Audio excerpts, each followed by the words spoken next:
Of racing at the 2019 Sailing Sperry Women's National Championship, and today promises to be the toughest day of racing yet. Collegiate women's sailing teams from all over the country descended on Sail Newport a few short days ago with their eyes on the 2019 championship title, and today one team will be crowned. Yesterday, day one of the Sperry Women's National Championship Finals was contested in extremely dynamic conditions, putting the fleet to the ultimate mental and physical test. Our host, Brown University, with support from University of Rhode Island and NISA, delivered excellent racing, completing 10 out of the total 18 races scheduled. With nearly half of the event's scheduled races left to complete and some seriously epic conditions forecasted for today, the 2019 College Sailing Sperry Women's National Championship title is still anyone's for the taking. Good morning. My name is Laura Beigel. I am your host, and I'm sitting here with John Rogers, my co-commentator, and we are bringing you all of the action live from the water today. And when I said seriously epic conditions, I'm absolutely not lying, as you guys saw just a moment ago. So, John, give me an idea, a short summary. What happened yesterday out on the water? Well, it was a very evolving breeze day. It was no two races were the same at all. Very challenging, and it was fun to watch the crews there calling tactics and doing all that stuff. Absolutely. The starts and boat handling were the two biggest difference, really. The teams, we saw a lot of gap in the top three away from the fleet, what I called horizon jobs over and over again, and that was caused by getting good starts was crucial, because then you could play two shifts. Every leg had a couple shifts upwind, only two. Yeah. If you got out there, you could play them both. If you got off bad, you sailed two headers. Yeah. And boat handling was crucial because there was quite a bit of tacking with shifting, and some of the teams tack really well. Some of the teams over-rolling in the little breezier times and parking it. So it was just outstanding. Yeah, absolutely. So as far as the standings are concerned, coming into today, after racing yesterday, Harvard is leading with 125 points. In the last four sets of races, they put the pedal to the metal. They converted George Washington University's 10-point lead into a 13-point trail. They're now in second place with 138 total points. Brown University starts the day with 143 total points. They've got a DSQ early on in the event, so that's 19 points that they've got just parked right on their score line. They could really afford some great racing today. Boston College follows them only 6 points behind with 149. Yale in fifth with 167, and the College of Charleston in sixth with 173 points. There is a narrow margin from sixth and through the rest of the scoreboard. Yep. There is a narrow margin for error. So today, I think it's going to be make or break for a lot of these teams. Yeah. So let's go ahead and talk about what we see out on the water here. Right, exactly. Well, we got 16 total races today, 8 in each division. The A division has switched into the Z420s. A lot of major score changes could still happen. You average 1 point each race better, you make up 16 points over the day. So if you pass 5 boats on that last beat, that's 5 points worth of gains. You can really make up a lot of points with 16 races to go. Yeah. And we're out here. We knew it'd be a different day. It's a blustery 16 to 23 knots. I think we're seeing a little more than that. Yeah, the athleticism.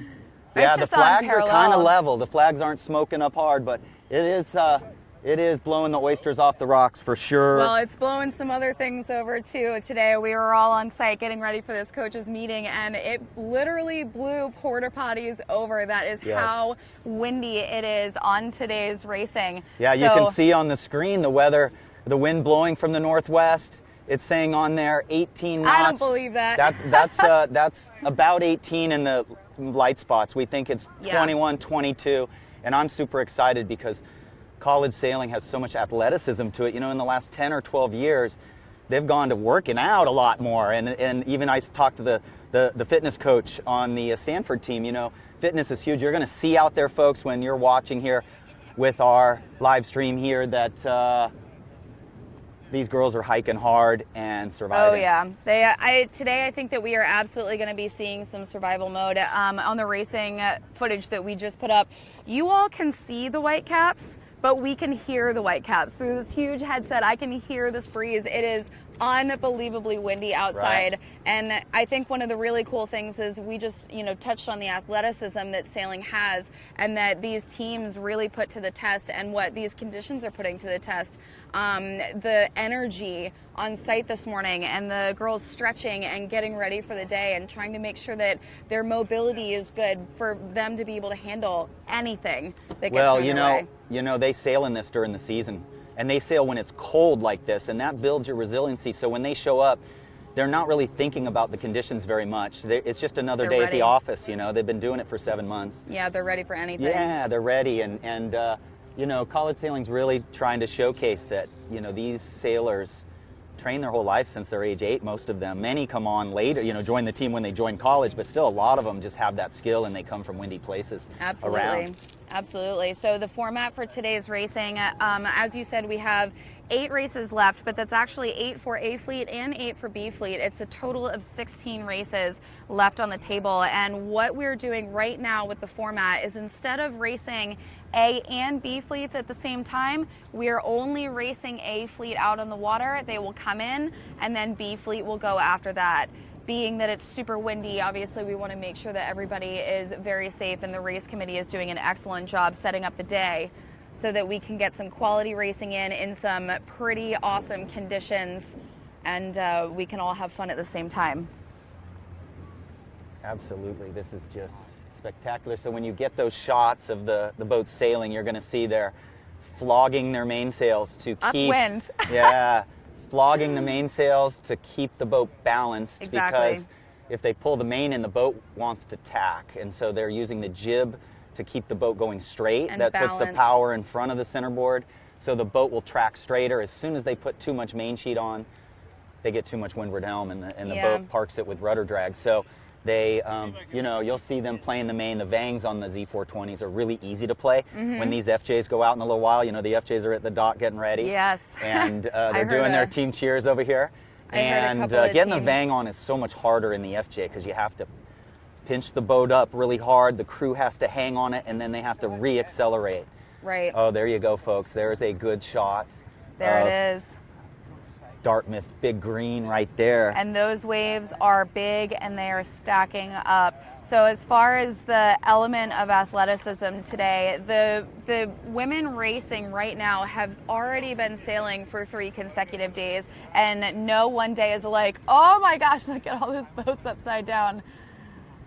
I think, honestly, if I'm going to ask you in a moment, the hardest part for me is, once you end up capsized and in the water, is like having to exert the energy to get back on top of the centerboard and then back into the boat. What do you think? In this condition, what's the toughest part, in your opinion? Well, the toughest part is really if your mast is pointed upwind, like you see that one on the left, the one that's not turtled.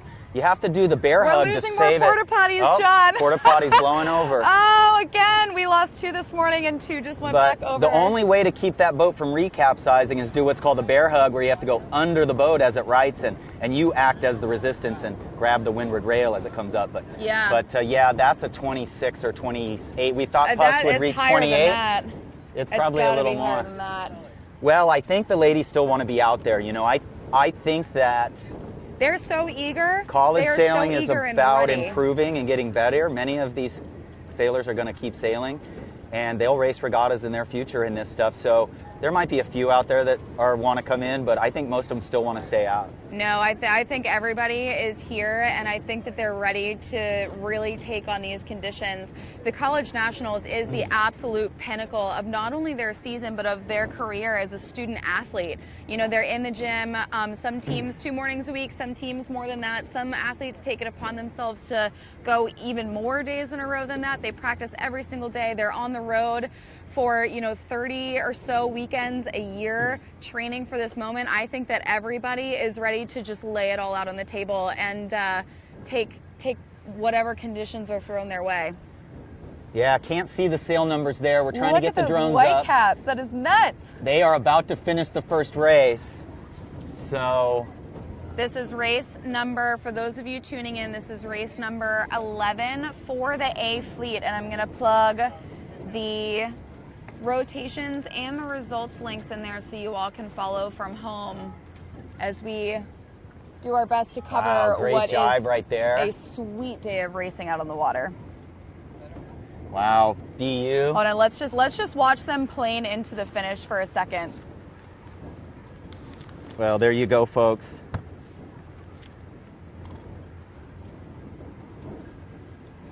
Oh, we've got a cruise ship going through here. Maybe that'll offer some relief. Maybe.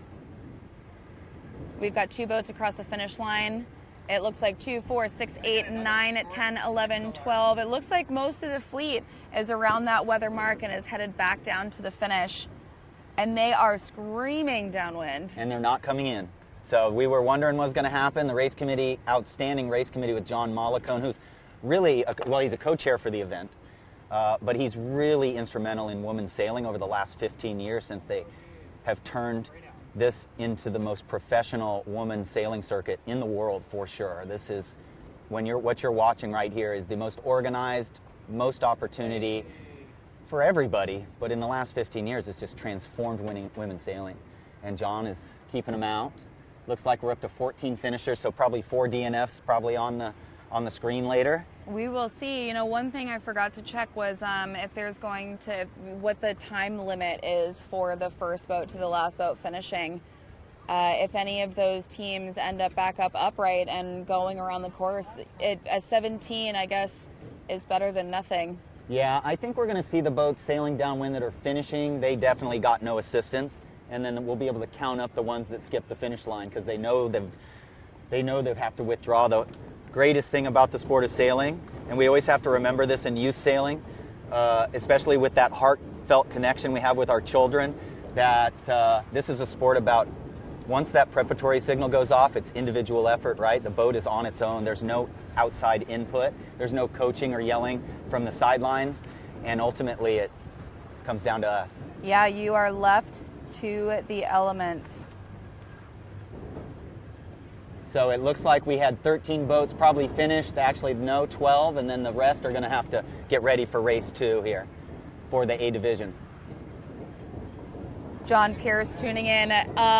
Shredding is an understatement, John. It is to the point where not only is it white capping, but the tops of the white caps are blowing spray all over the place. And so we've got what looks like just flat white water, and then we have like sheet spray over top of it. And it looks like they are actually sending B fleet out at the moment. So A fleet just completed race number 11 out of 18 in the series.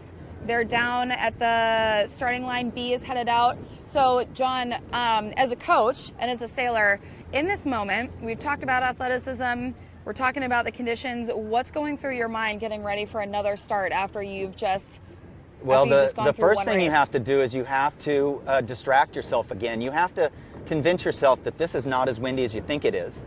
And you have to also know that at the starting line, the wind is, anytime you completely luff your sails, you're going to be going downwind about a half a knot sideways. And so if you don't keep moving into the starting line, you're going to be late. So you have to remember that the wind is pushing you downwind extremely hard. The other one is we're just talking about who's doing what now. Now they kind of got a race under their belt. How is our communication going to change for race 2? You know, am I going to call tactics? Am I going to be safety? How are we going to work together? So that's what they're on right now. And then I would just be super happy to be in the Z420s. The Vangs work so good. I have more control. The hiking is more comfortable. The FJ is going to take on more water. So I wish I was in A fleet today, not B. I don't necessarily disagree with you. Let me tell you what.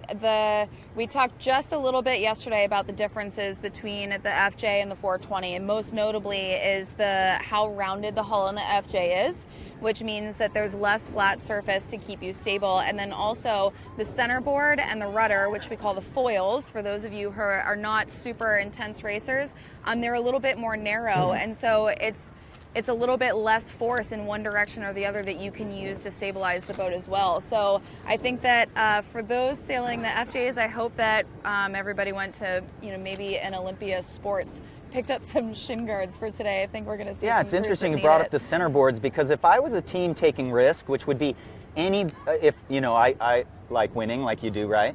So anything yeah. out of the top 3 right now, I would be taking a lot of risk. Maybe not Yale so much because they can turn it on, Right. probably. But if I'm down the line, I'm going to take some risk, and I'm going to start experimenting with my board up, even upwind, if my team is maybe a little Absolutely. lighter. Rudder all the way down, obviously. But the Right. Z420 likes the board up. The boat will actually, it'll take away weather helm, so it'll allow you to get the main in a little bit and not flog it quite so much. Yeah, so let's for more layman's terms, Yeah. the centerboard and the rudder help balance the boat vertically against the power that the sails have. So what you have are 2 counteracting efforts that allow the boat to sail in a straight line. So what happens when you're really overpowered is you need to find a way to not allow the boat to tip so much. The more that you spill to one way or the other, the more challenging it is to keep moving forward and keep control over the boat. So by putting up the centerboard, a more technical side to things, what it allows you to do is instead of blow over is you end up going straight but a little bit more sideways in it. It gives you just a touch more control. Yeah, it takes away the weather helm. Yes. And with the Z420, they will be planing upwind if they find everything right. If they get the sails flat enough, the board at the right angle. Oh, really quick, John, I'm going to and they can interrupt you. hide. Look at this footage. They are This is reaching University into of the Rhode basin. Island coming in for some reason. They must have a breakage, possibly a breakage, and they're... Or a hurt, but Or it hurt. doesn't look No. like a hurt. And they that- are cooking right now. Yeah, Look at that. that's 10, 11 knots in a Z420 right there.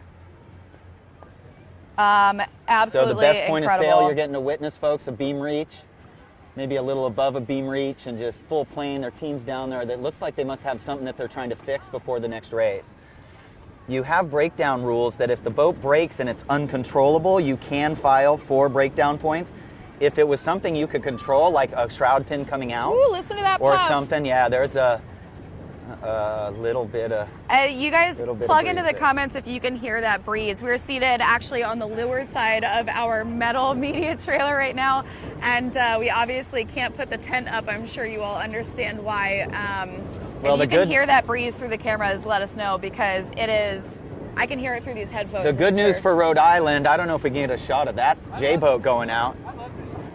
John? See it?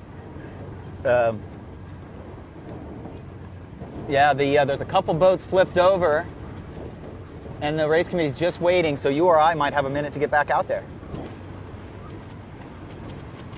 All right, John, so we're actually on changed one crew. side of the basin. So, John, if you can keep an eye on what's going on with the teams They're changing behind. crew for sure. Well, no, the B fleet is actually in the basin behind us, and A fleet is on the water. So I'm going to have John keep an eye on what they're doing, and it'll give us an idea on whether or not they're going to go out or if they're going to sail just in one single fleet of boats, or how things are going to come about. Right now, we just had a huge puff hit the water, and it looks like we've got A fleet lined up getting ready for what would be race number 12. And all boats are upright. One boat has their sails down. I can't stress enough that it looks windy on camera, but that isn't even close to how windy it looks in person. Yeah, they're holding on a little now. It's definitely survival now. So I'm wondering if survival is going to be a skill. We do know that Brown is extremely good in breeze. Found that out yesterday, Yes, right? I mean, they just grind people down. Dartmouth seems to have some jets at times in breeze. I'm trying to think of who else. You know, I just think George Washington's doing so well because I think they have, other than Boston College, I think they have the best crew. And they're all good crew, but there is a difference between those older, seasoned crews, especially on BC. You know, they got two like 3-time All-American crews, so I think BC is going to show up today big time. Woo, those boats are getting blown over as they sit still. I am very excited to see another race in these conditions. So what's really impressive to me is that we have everyone out on the water. These conditions are seriously awesome, and they made it look almost easy.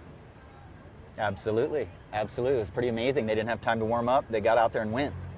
And the FJs are being held. They are? Yeah, Okay. They just stopped rigging them, and they're just going to wait just a little while. Okay, so the FJs are de-rigged, but in college sailing, they cannot They have to have an equal number of races for both A fleet and B fleet for those scores to count, I believe. So yes, that is true. If we're going to move forward with A fleet racing, which it looks like that's going to happen, that means that I guess B fleet will end up sailing in the Z420s instead of the FJs.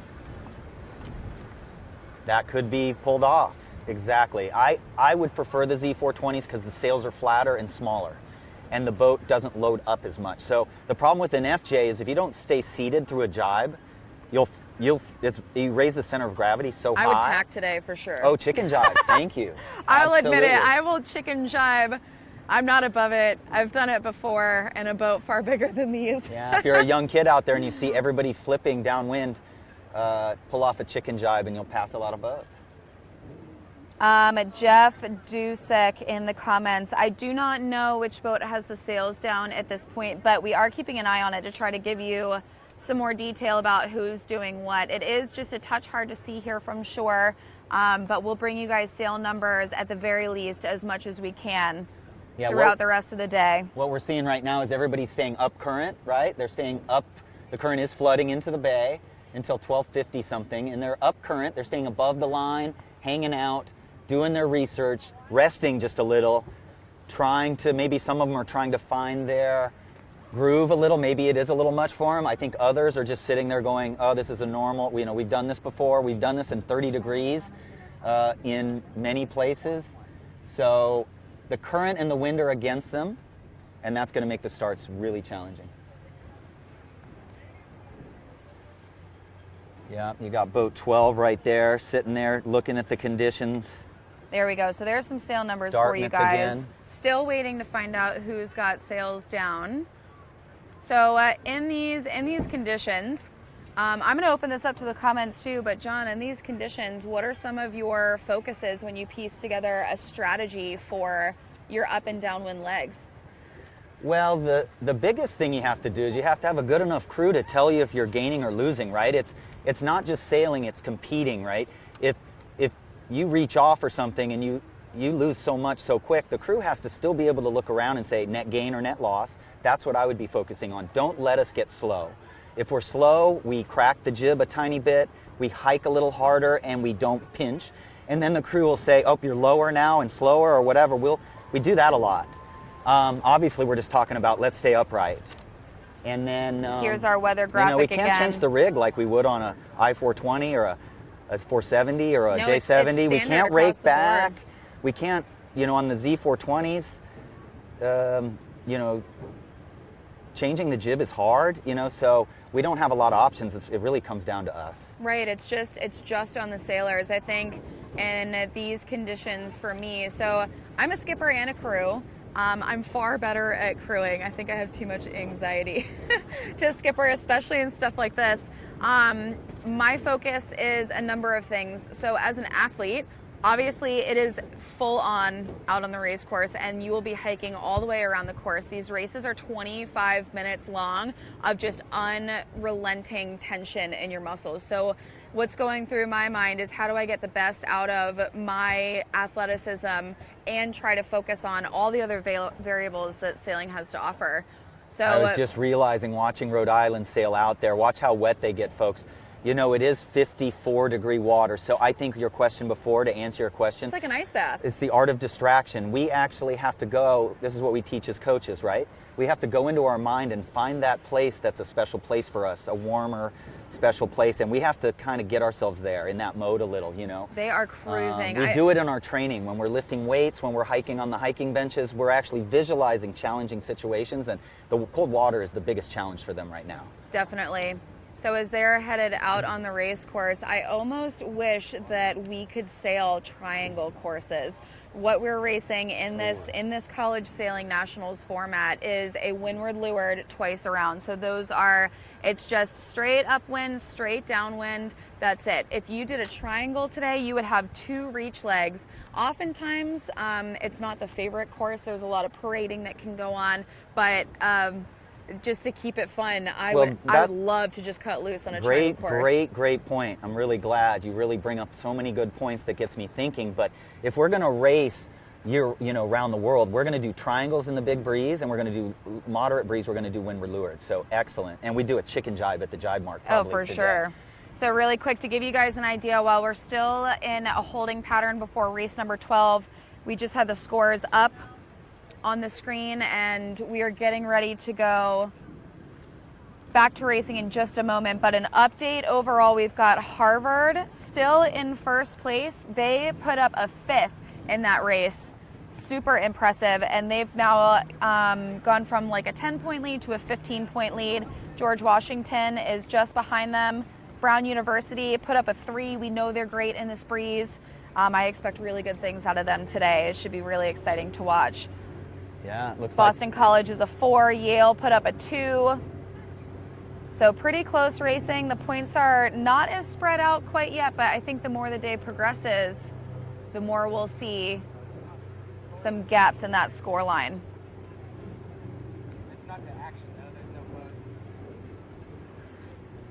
Wow, they are getting close to the line. Rhode Island made it. This is outstanding teamwork. They had something wrong with the top of their mast, and I couldn't figure out exactly what it was. So quickly back on the triangle course, that is possible, folks.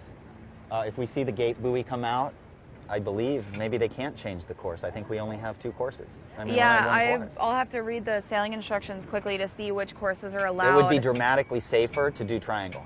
Well, it depends. If you end up with 6 boats all together at that jibe mark, that is a but very still, good only opportunity. having to do 1 jibe instead of 2. That's why in snipe class, when we're racing world championships and stuff, we will, if it's blowing this hard, they mandate the triangle because it just makes it so much more fun. Because these boats, especially the FJs, downwind, if you're standing up, you're going to flip. Z420s are a little bit wider, a little more manageable.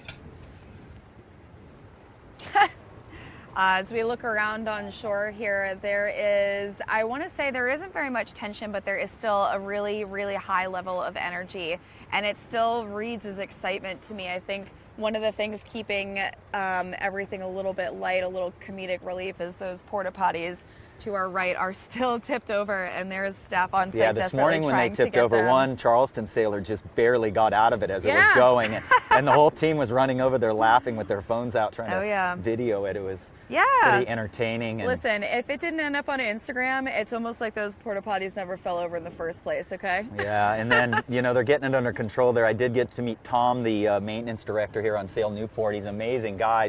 He's been here 25 years, and what a property, huh? Sail Newport. What they're doing, all the 40 different things they're doing across this city, and they're the role model for the world for a community sailing And they're area. a great platform to have us here, as you guys just saw on shore. Everybody, we're in an area that allows for a lot of community engagement. So the community being these athletes for college sailing, and that's going to continue for the next couple of days. Everyone's here on shore. They're mingling. They're getting to see friends that they, see every other week or so.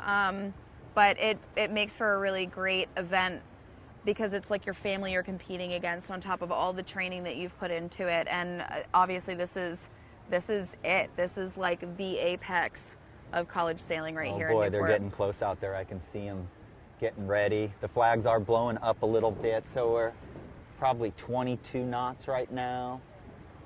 The flags aren't blowing straight up or really high. Goat Island flag's a little higher than our Fort Adams flag here. It seems like the breeze, the forecast for today, it's supposed to be 16, a stable 16, and in the morning it was forecasted to gust up to the 30s. I definitely think that we've seen a few of those so far today. Throughout the day, those puffs are supposed to reduce. What we see here on the water is that every once in a while we'll get a huge puff blow in, and it just rattles everybody. It's visible. And then it dies down, and it seems to come in phases. Yeah, yesterday we had high pressure.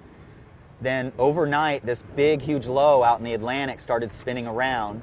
So the wind we have is we're on the left edge of that low pressure system, and it's blowing right over Newport. And then what happens with these fronts is it pulses, right? So if we're a racing team, we know that we're gonna have to be able to make adjustments to the vang. We're gonna have to be able to hike harder in the biggest puffs and all those things, so we're ready for the pulsing breeze. That's pretty standard for low pressure systems, to be more pulsing breeze until the front passes. And then again, we get that kind of surging breezes. A little We've bit got- different with the frontal passage. We've got these big white puffy clouds, which always screams it's going to nuke outside. And when the tide switches here, oh my goodness, the tide, the chop's gonna kick up. Absolutely. So the tide at this point is actually coming in, which means that the water is in this basin, the water is flowing with the wind a little bit, and we expect high tide to be around 1 o'clock.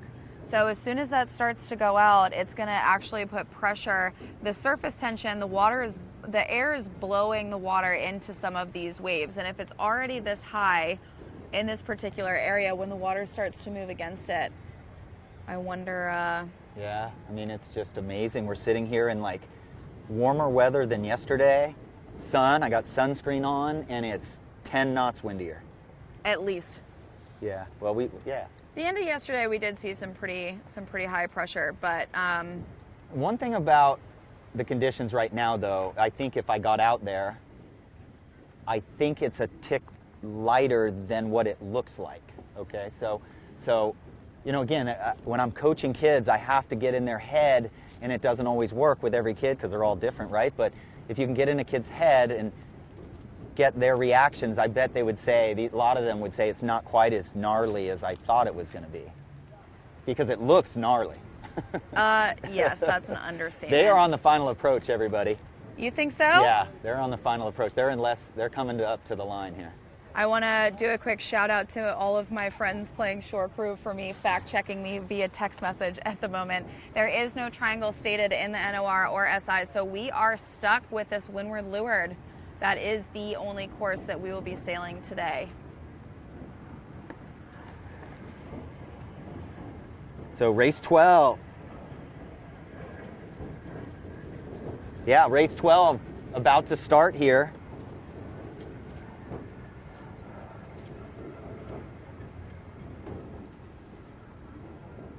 Harvard in boat 5.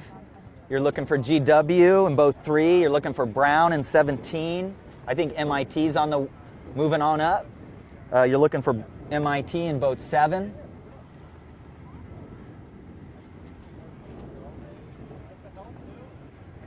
Again, Dartmouth down there in 12. And we're off. There we go. It looks like not pin favored. Honestly, at some point when the breeze gets to a certain level, it's just about getting off the line. I see 2 boats peeling back at the moment. And, you know, it doesn't surprise me that at this point in the regatta, regardless of the conditions, we still see really, really aggressive starts. Everybody is pressing the line. Everyone is super close to the line. Look at Brown in 17 just we had 2 people over. slowly eking out. Dartmouth. Wow. If you hadn't got the rotation, Pennsylvania there. Excellent. Really excited about them in 2.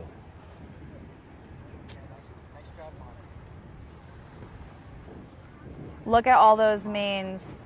So that's called flogging, and that's just the vangs are really tight. And they're just fanning the main. I don't think it has anything to do with the vangs being tight. I think it's just that Oh, windy. I know, but at some point, it's windy enough that the sail, you have to ease it, and the way it's shaped, at some point, it just luffs, and that's all that you can ask for. Yeah, if they didn't have the vang on, though, it'd be luffing all the time. Yeah, that is great shots, folks. You can just sit back and watch. Look at them playing upwind. Yeah, so this is not a pinching mode here. This is a planing mode. They're actually trying to get the speed up as much as they can to create as much lift on the boards. If we point too high, we have too much drag. So planing, what we mean by planing, if you can imagine a plane taking off from the runway, that is effectively what we want to see with some of these boats, is the front end of the boat lifted up, skiffing across the top of the water at that kind of angle. And it's just a super fast way to sail, especially in conditions like this, especially with chop like this also.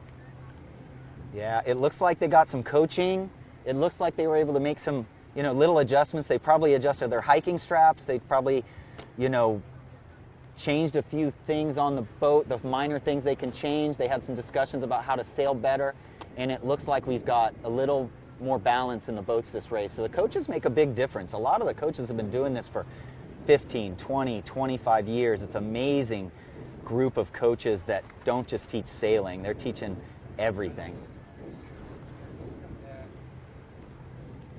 Just a reminder, this is race number 12 for the A fleet out of a scheduled 18 total races. We just got off the starting line and are headed up to the first weather mark rounding.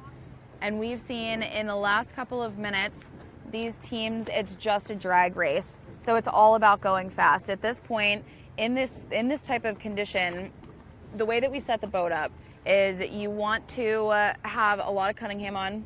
You want to have a lot of boom bang on. You want to set the sails up in a way that allows you to move fast forward and also in control and give yourself the opportunity to depower easily without losing forward momentum. At this point, the focus is to stay upright and moving forward at the same time. So one of the other things that we're doing at this point is putting the board up a little bit, something we talked about, and it is full plane upwind. But downwind, we definitely can't put the board all the way down for stability. I think that's a misconception.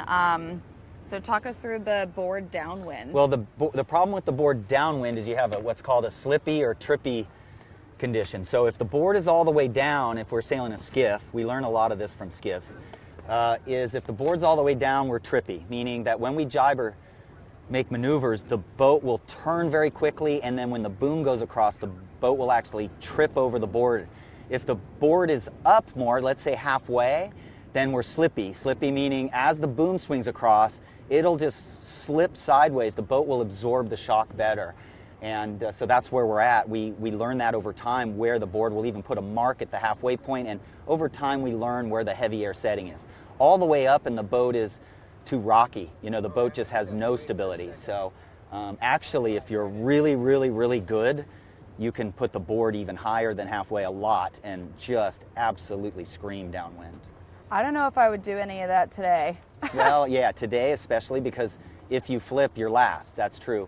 You know, it just depends on where you're at. You know, if you're a high-risk person, you know, as you get out of this, yeah. See, I mean, there's just send it people. If you're feeling sendy. And you know, send it people will lose regattas on occasion, but send it. I've raced a lot against 470 sailors, Steve Benjamin, Morgan Reeser. Those types of guys are send it sailors. It's when everybody else is chicken jibing, those guys are jibing with the chute.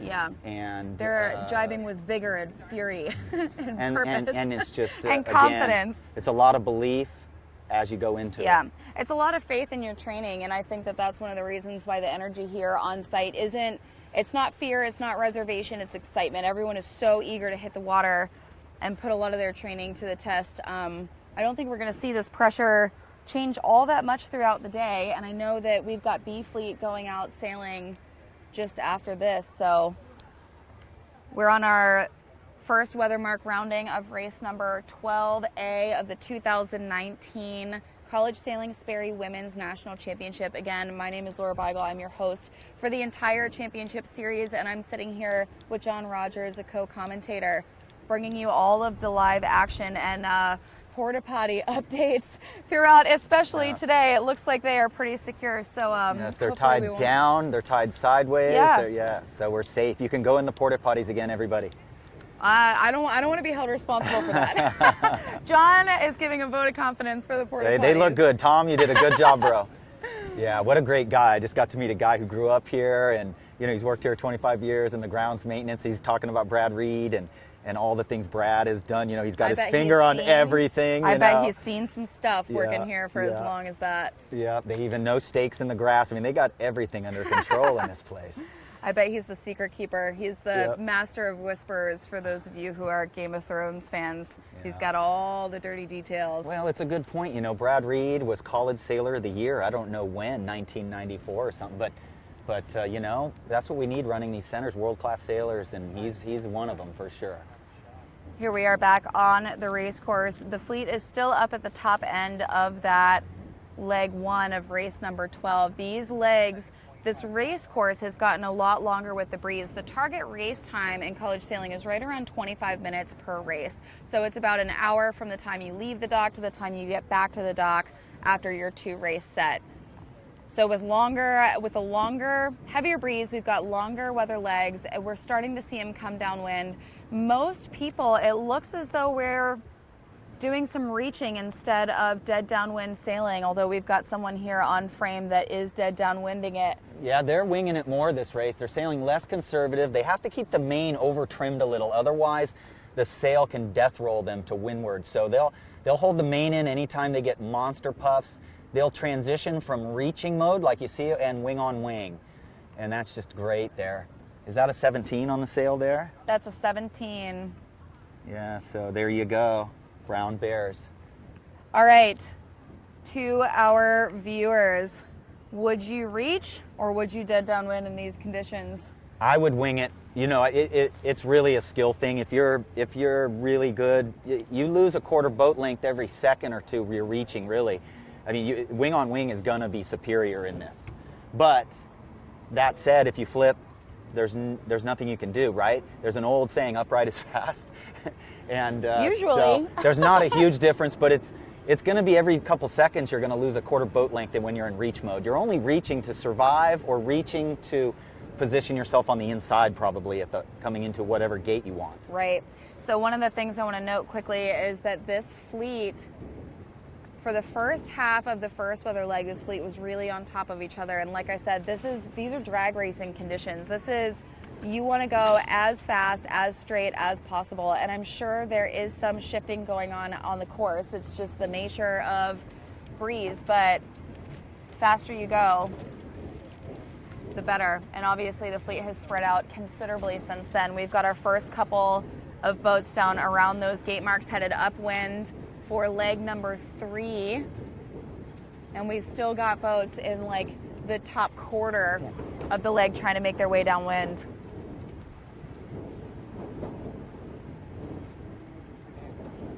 Okay, what gate did they go to? We've got a little bit of both. Yeah. Actually, it's pretty evenly split from the most part. I think what we're going to see, oh, look at them screaming into that gate. Are you kidding me? This is so great. They just got better in a matter, they just got acclimated after the first race. The first race was just acclimation. I think that they're going to pick whatever mark is easiest from a boat handling and safest and most conservative. We talk about putting the pedal to the metal, really pushing things, approaching these races with a bit of confidence and a sendy attitude. But the leeward mark is not the place for that, I don't think. And so I think we're going to see people pick whatever gate is easiest and then hit survival mode on the way back up again. Wow. I wish I was out there. Will they let a coach race in this?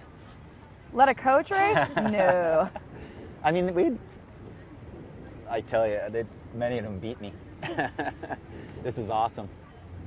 It's wonderful to see how they come together, even after just one race. Like the coaches helped, they helped themselves.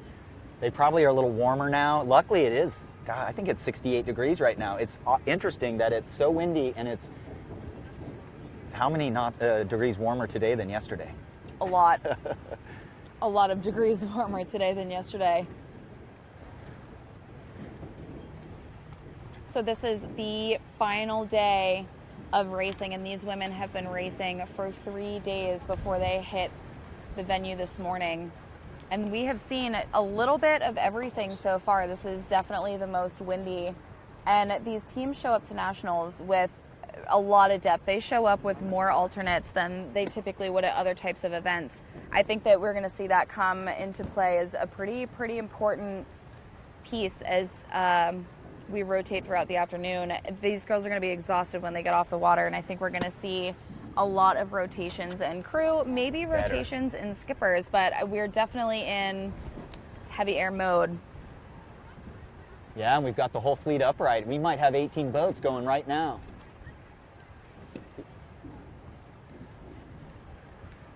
I count 17 boats. That is awesome, everybody. That 17, is awesome. We're missing one. Okay, I see the B division walking down onto the dock. It looks like they're taking the sails off the FJ. So what I think, you are brilliant, Laura, you know that. They're going to send them in, and they're going to get in the Z420s. They're going to do all these races in the Z420s.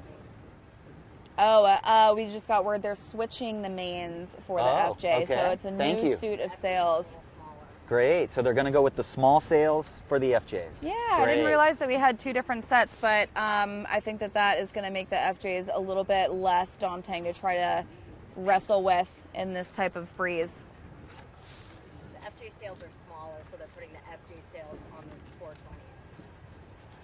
Huh. Cool. Thank you. We're getting updates as we go along here. There's so many people that run these events, and they've all been doing it for so long that these decisions are just so, well, there's MIT in 7 folks just charging up the leg. I don't know what place they're in.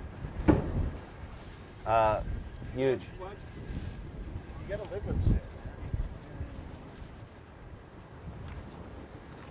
There's a pushing technology here. All right, we are headed up to the top mark again. Now, yesterday what we did was a course 4 in the first race of the set and then a course 5 in the second race of the set. I wonder if we're going to see a 5. It'll be a 4. They'll finish here and reach in, right? I would hope, if I were racing, I would hope so. Right, so they should have a great beam reach ride right into here. And then they are active on the docks behind us for the B division. It's going to be exciting to see the B division.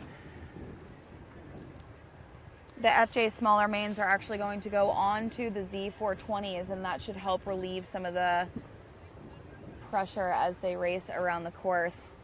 We can't necessarily reef these sails like you otherwise would on a big boat, but putting a smaller suit of sails on is definitely Right. the second best option. Well, that's what it's all about. We're in college and we're making decisions here. Everybody's smart decision making. They made a smart decision to send them out. You know, the plan was to send them out and then see what happened. Definitely. And give them a chance. And now they're patting themselves on the back a little, because if your Absolutely. prediction of the wind backing off here works, then we just shine. You know. Well, the other thing is that these women sailors, these college athletes, are more than capable of handling these conditions. That much is for sure. Growing up through junior sailing, and then especially, all of their training in college sailing and outside, they can definitely handle it. What it comes down to is making sure that the quality of racing doesn't suffer and that the safety within racing doesn't suffer. So the decision to send out one fleet at a time affords both of those things. Absolutely. There you go. That flag is not blowing up, so that's a good sign. As soon as that thing starts pointing up, as a sailor, when we're looking for shore, when we see it blowing up, we start to go, okay, get ready. Because the flags will read first, being so high. We can tell. It's just like reading a windsock. We read windsocks around places when we go to anywhere in the world. When we're training for regattas, we'll find the flags and the windsocks that we'll use, throughout the event. So. Absolutely. So to give you guys an idea, obviously we can't paint the best picture for you just yet of what's going on with this breeze, but as soon as we can, we will get those drones up in the air and get you the real nitty-gritty shots. It's a little bit challenging. Drones don't typically like to fly in conditions this gnarly, and if anyone is willing to donate somewhere around $1,600 in overnight shipping, I'm sure we would be more than happy to put a drone up in the air for As racing. insurance? No, not as insurance, as a replacement cost. Yeah. Here we go. Visuals of screaming downwind. Once again, this breeze is just unrelenting. Yeah, look how stable. So this is our first place boat on frame, and as soon as I can, it looks like number 12 or 13, a yellow number 13, is headed downwind with an extremely impressive lead, So honestly. if that's who we think it is, that's Yale, and they could use this. Yale started out the day in 5th place. And Yeah. like we said, these conditions, they provide a lot of opportunity for some serious lead changes, and Yale is showing up with purpose on this one. Look at that lead. Yeah, and it's good. What I coach kids is I always coach kids that firsts are nice, but firsts are just averages. So if we get an 18th and a first, it's much easier to look at, 9.5 points for 2 races than it is to look at an 18 and a first. So we average things out a little to, that's what they're doing right now. They get a bullet here, they're going to average out one of their 17 or 18s that they got yesterday. You wonder why a team can show up, and it's such a fascinating sport. Sometimes you show up and you have a bunch of great races at the beginning, and sometimes you show up and you don't. So Absolutely. this is going to average out one of their bad scores. And that's huge since we don't have throwouts. In for the finish. This is Yale taking the bullet in race number 12 for the A fleet at the 2019 College Sailing Sperry Women's National Championship. They are around and they are over. They are around and they are massed in the water. Let's go ahead and throw them the benefit of the doubt and say they're celebrating. How about that, John, right? Exactly right. It was like when Nicole Barnes won a couple years ago. She capsized like 3 feet off the finish line, and it was like her only mistake at the whole regatta because the whole fleet was coming in behind her. It was hilarious to have. Great time to capsize, right? Right after the finish. Oh, here we go. So boat number 2 just went across. Chicken jive They coming were up, an folks. entire 28 seconds behind Yale. That is the lead that Yale had in these conditions. For a first place boat to be 28 seconds ahead of the second place boat when everybody has been upright all around the course, that is a commanding lead. And so impressive. Absolutely. It looks like they're going to rotate off the docks down by the Sail Newport Center. They're not going to come right in here. They're going to go to the docks where there's a little more protection. Sail Newport, as our host, is hosting one of the fleets of boats all week. And so when the teams approach and get ready in the morning, half of it, one of the fleets, A fleet or B fleet, goes to Sail Newport to rig up, and the other is here in the basin at the back end of Fort Adams. God, that spray is just brutal, everybody. You know, that's one of the things that mentally are the hardest to deal with is you just get splashed in the face so hard with 50-degree water. Look at them go. And, you know, it's not easy to get your mind over the cold. You know, you can get over some other things like wind and adversity, but the cold is the hardest thing to train for and to be able to not lose it mentally. Cold is also healing, though, with ice bathing and different like water therapies. So to some degree, I would like to think that it can help better than hurt. Yeah. So these teams are actually bombing through the finish line right now, and they are on a broad reach as they rip through Newport Harbor into Sail Newport. It is bows up out of the water, jibs luffing a lot of the time. Everyone is back in the back of the boat. Full plane. And just cruising. It looks like Yale is finally up and out of the water. I was talking, you know, if I was on a team like this, I would have showed up today with some hot water and some thermoses and some hot chocolate and stuff. And as my team gets to the dock, we're pouring a little hot water on our hands, maybe down our wetsuit a little. And then, you know, it's really about bringing the morale of your team up when there's going to be adversity. And so that was one of my deals when I was on teams, is taking care of the team. I heard a lot of hype songs playing this morning. Yes, absolutely. Which was pretty cool. Everybody was on site getting pumped up and ready to take on the day. And we heard some team fight songs. Interesting choices, I might add. Yes, absolutely. Some unexpected, especially for this generation, but pretty cool nonetheless. And here it is. These are the teams headed into the dock. This is Newport Harbor, by the way. This is not open water Narragansett Bay. This is Newport Harbor. You're looking at Newport in the backdrop, and that is just how windy and rough it is. And honestly, I would go out and suffer through racing just for the chance to sail in, to be completely honest. Yeah, well, the best point of sail, the one we don't do very much in racing anymore, is reaching. You know, the windward leeward just dominates our sport.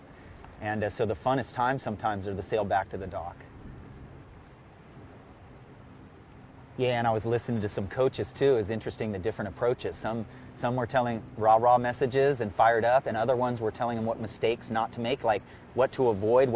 Are we at a high-risk mode? Or are we in a low-risk mode? You know, it's really impressive to listen to how much they think like I think like them. You know, it's neat to me to because I'd love a lot of these guys and girls to be my coach.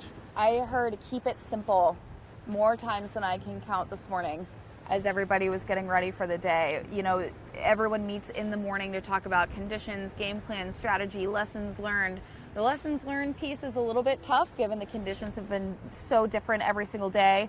But, you know, keep it simple was definitely making my ears bleed, that statement. Yep. All right, so Absolutely. this actually wraps up the first rotation for A Fleet. Races number 11 and 12 for A Fleet are now complete. The FJ sails are going to be put onto the Z420s. It's a smaller sail. And then I believe B Fleet will go out in those Z420s with the smaller sails for their races 11A and 11B. So we will show you those scores in just a moment, but we want to give a quick shout out to the sailors that were out on the water just now. And Absolutely crushing it, I might add. Absolutely crushing it. So we've got, we've been bringing you overall results, but let's talk about the A Fleet results independently. Each fleet has their own individual sets of results, and the winners of those fleets are actually also awarded at the end of the championship. So we've got Boston University Terriers pretty much cleaning up. Unexpected team in first, but doing great. We've got Boston University, 65 total points. That is Maya and Emily. I'm not going to try their last names. Yeah, I so don't that's want to botch it. Maya Agarup and Agarup Emily and- Croteau. And then in second place in A Fleet only, this is Harvard University with 67 a freshman, points. Emma Canetti. I got to talk to her yesterday. She seems to have ice in her veins. Yes, absolutely. So we've got Emma Jacobson as well and Jessica Williams. And then in third, College of Charleston, the Cougars, Ali Topa. Yes, one of the fastest teams in Yes. the country, bar none. Yes, and Annabelle Carrington, her crew. Brown University, we've got Ragna Agarup, Yes. sisters Yes. competing, or cousins maybe. And then we've got Madeline McGrath, Maxine DeHaven, Yeah, one fifth of the best place. crews in the Boston country. Boston College, fifth place in A Fleet. And then we've got Isabella Loosebrock and Emma Perry. Right, so, parents and grandparents, hopefully you get a screenshot of that finish just before they flip because they won that race by so much. And No, this is Yale one. Yes, Yale won the race. Louisa. Sixth I thought you were place. talking about Yale. I apologize. Oh, no, that was Boston College. Sixth place, Yale University, Louisa Nordstrom, Claudia Liacano, and Grace Yeah, Ann they put in, Nicolosi. they put in the crew of the year. 28 the seconds NISA. between their finish and the boat behind them. Absolutely incredible. George Washington University, Riley Legault and Alexandra Fair. University of South Florida, Mariana Barzaghi. Yeah. If I say it with enough confidence, maybe people believe me that I know how to pronounce these names. Darby Kaplan and Delaney Brown. And so on and Remarkable. so on. So many strong teams down here. Stanford and St. Mary's, just Hobart, William Smith. There's just so many strong teams right in there with each other. Definitely. So now we're going to take you to the full scores. Race number 12A has been inserted into text score. And I will go ahead and place that link down into the comments. In first place, we still have Harvard University with 134 points after a 5 and a 4 in those two races, followed by the Brown University Bears taking over second place out of the grips of George Washington. They've got 148 points. And a 3 and a 2, we knew they were going to do well in these conditions. Super impressive. John, you want to take us through the next few? Yep. Yeah, GW there, Boston College, Yale 170. They got a gap on BU there.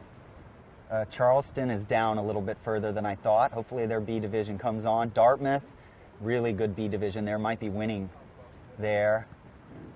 Pennsylvania Penn's hanging in Quakers. ninth again. They started in ninth. Rhode Island's right there again. MIT, I'm surprised. Hopefully they had, I thought MIT would be moving on up a little here. So as we thought, there's a little bit of shakeup in the scores. We know that 10-ish points isn't very much for a lead, especially not with conditions like this and especially not with so many races left on the table. We've got 2 A Fleet races down. We have 14 total races left on the scoreboard, and there's a lot of opportunity for success and unfortunately also for error. So with these conditions holding, I'm very excited to see the B Fleet hit the water and see what kind of damage they can do to the scoreline after. Yeah, the B Fleets maybe a little bit lower drop off in skill, maybe, but not much. I think we're going to see the same thing. No. They are excellent. Well, no, I know that, but you got to remember, you have to be real, right? The difference in co-ed between A and B is there, and the difference between A and B in all high school and college sailing is always I mean, the top 10 are going to be your most superior sailors. So there is usually some gappage in there. I do think that there's a lot of depth in these teams, though, and yeah, I agree. I think they're really going to show up in force. So a quick update, all of the boats are headed safely back to the dock. Again, they're going to be putting the FJ sails, a much smaller suit of sails, onto the Z420s. B Fleet will hit the water to sail races number 11 and 12. But in the meantime, we're going to roll some fun clips for you guys. So stay tuned. We'll be back on shortly.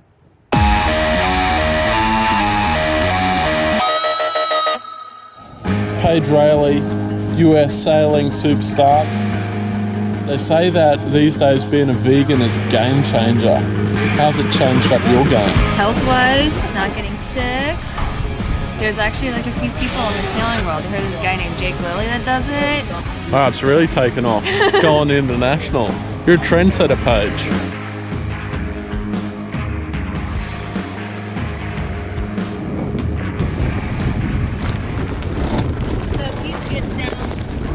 And then when we get down, we'll do some rabbit, upwind, speed stuff. Once we've done that for a while, we'll do some starting stuff. Kelly weighed me and I'm like, oh God. Oh, for breakfast? Yeah. What did you drink this morning? A few cups of coffee. That's probably a kilo, right? Well, I felt awesome.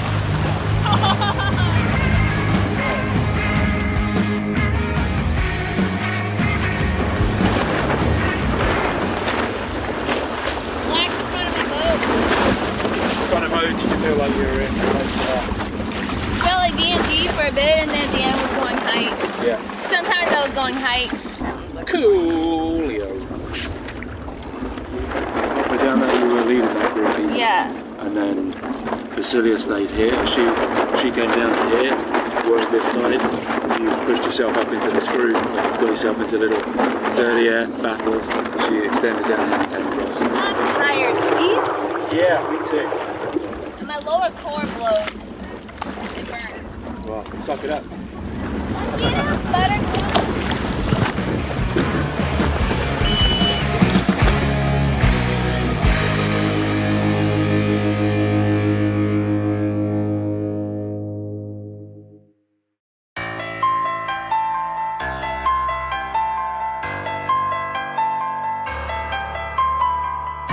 We're not in it for the scenic locales, sunset toasts, and sea-sprayed hors d'oeuvres.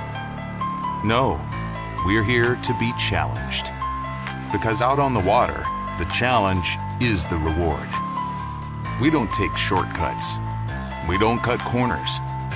We don't give up. So challenge us, Mother Nature. Answer our call. Give us what you've got so we can beat you at your own game. Don't hold back. We'll always find a way to go further or faster and sail a bit better than we did yesterday. We are sailors, and every time we hit the open water, it challenges us all over again. Another skill to master, another obstacle to overcome. Because the moment it gets easy, the moment there is no challenge, is the moment we stop being sailors. We are Quantum.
Hi, my name is Lucy Wilmot. I'm from the Bay Area in California, I'm Nate Hausberg, and I'm from Jamestown, Rhode Island. and we're sailing the FX class. Currently, I'm a junior at school. I also do college sailing in fall and spring, so it is a double season sport.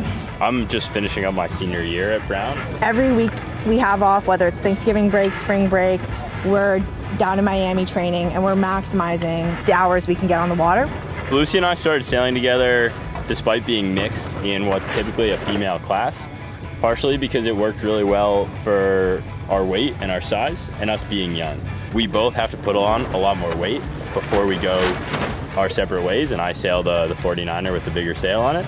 So while we were developing and learning, it made sense to sail a boat that fit our body weight. Yeah, we're also really trying to focus on practice and getting better at sailing the boat, and so for us, racing isn't really a focus. I think we're entering the intermediate and advanced level of sailing the boat. A lot of the things I think in these boats too is the comfort in the boat. The boat will beat you up if you let it, and having the time at the beginning before you're worried about racing to just sail it in a lot of wind or sail it in light wind and get comfortable with it is a big focus for us. I mean, for me, like in 2019, I really like to see like the people that we're sailing with do well. Yeah, we feel like the more we improve and the more we learn, like the better training partners we can be and the more we can provide to the program. It's about bringing USA to the top, and we're just a small piece of that, I think. Yeah.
I was really happy with the way it was pointing in this breeze, the way I was able to feather and still stay up even if I didn't have it in quite all the way. The controls really made a difference on this sail. I felt the effect of it pretty well.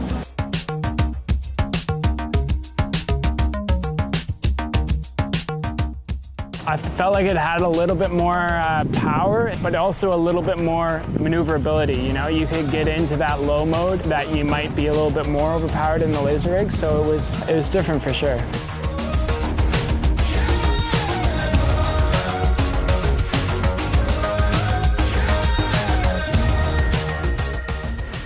It was pretty smooth. You know, you could get into a really good kind of bow down mode. Yeah, it felt really good.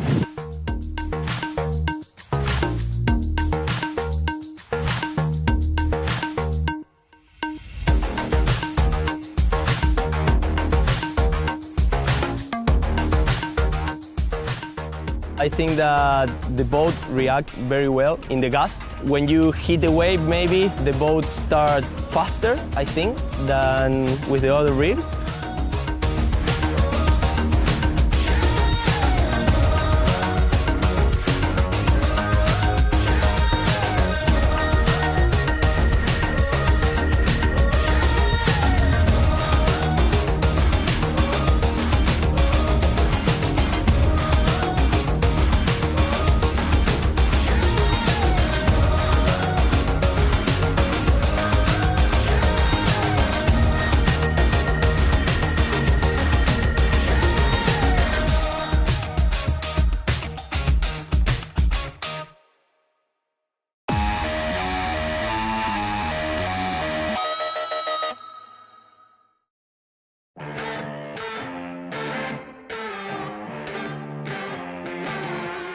Okay, and then I think it's also important to have this list. Think back to the race where you had the good start, you flushed the guys behind, you were ripping fast, or you were really in sync with the shifts. It was easy, and you crushed it.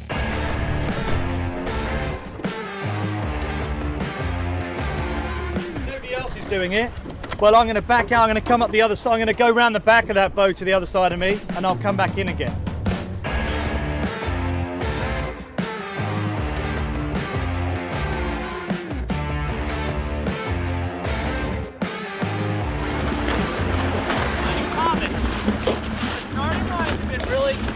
Biased. Do you think that's something that's up with the instruments, like between instruments and handheld or something? You have to sort of be ready and be adaptable for almost any wind condition. We're in a really big right phase right now. Okay, Wind's at 340. The wind average has been around 320, so I set it for that. Copy that.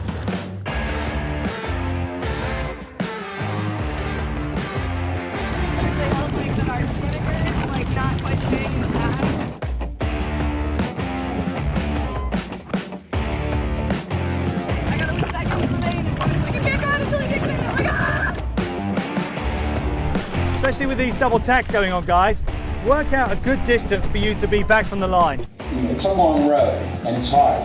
So how do you get motivated to do it? Maybe at the beat of the bang in that one there, you were a meter behind the line or something. Something at some point formed in our brain that caused us to pour our life into this thing. Go and sell your own course without risking anything. So I think it's a good start.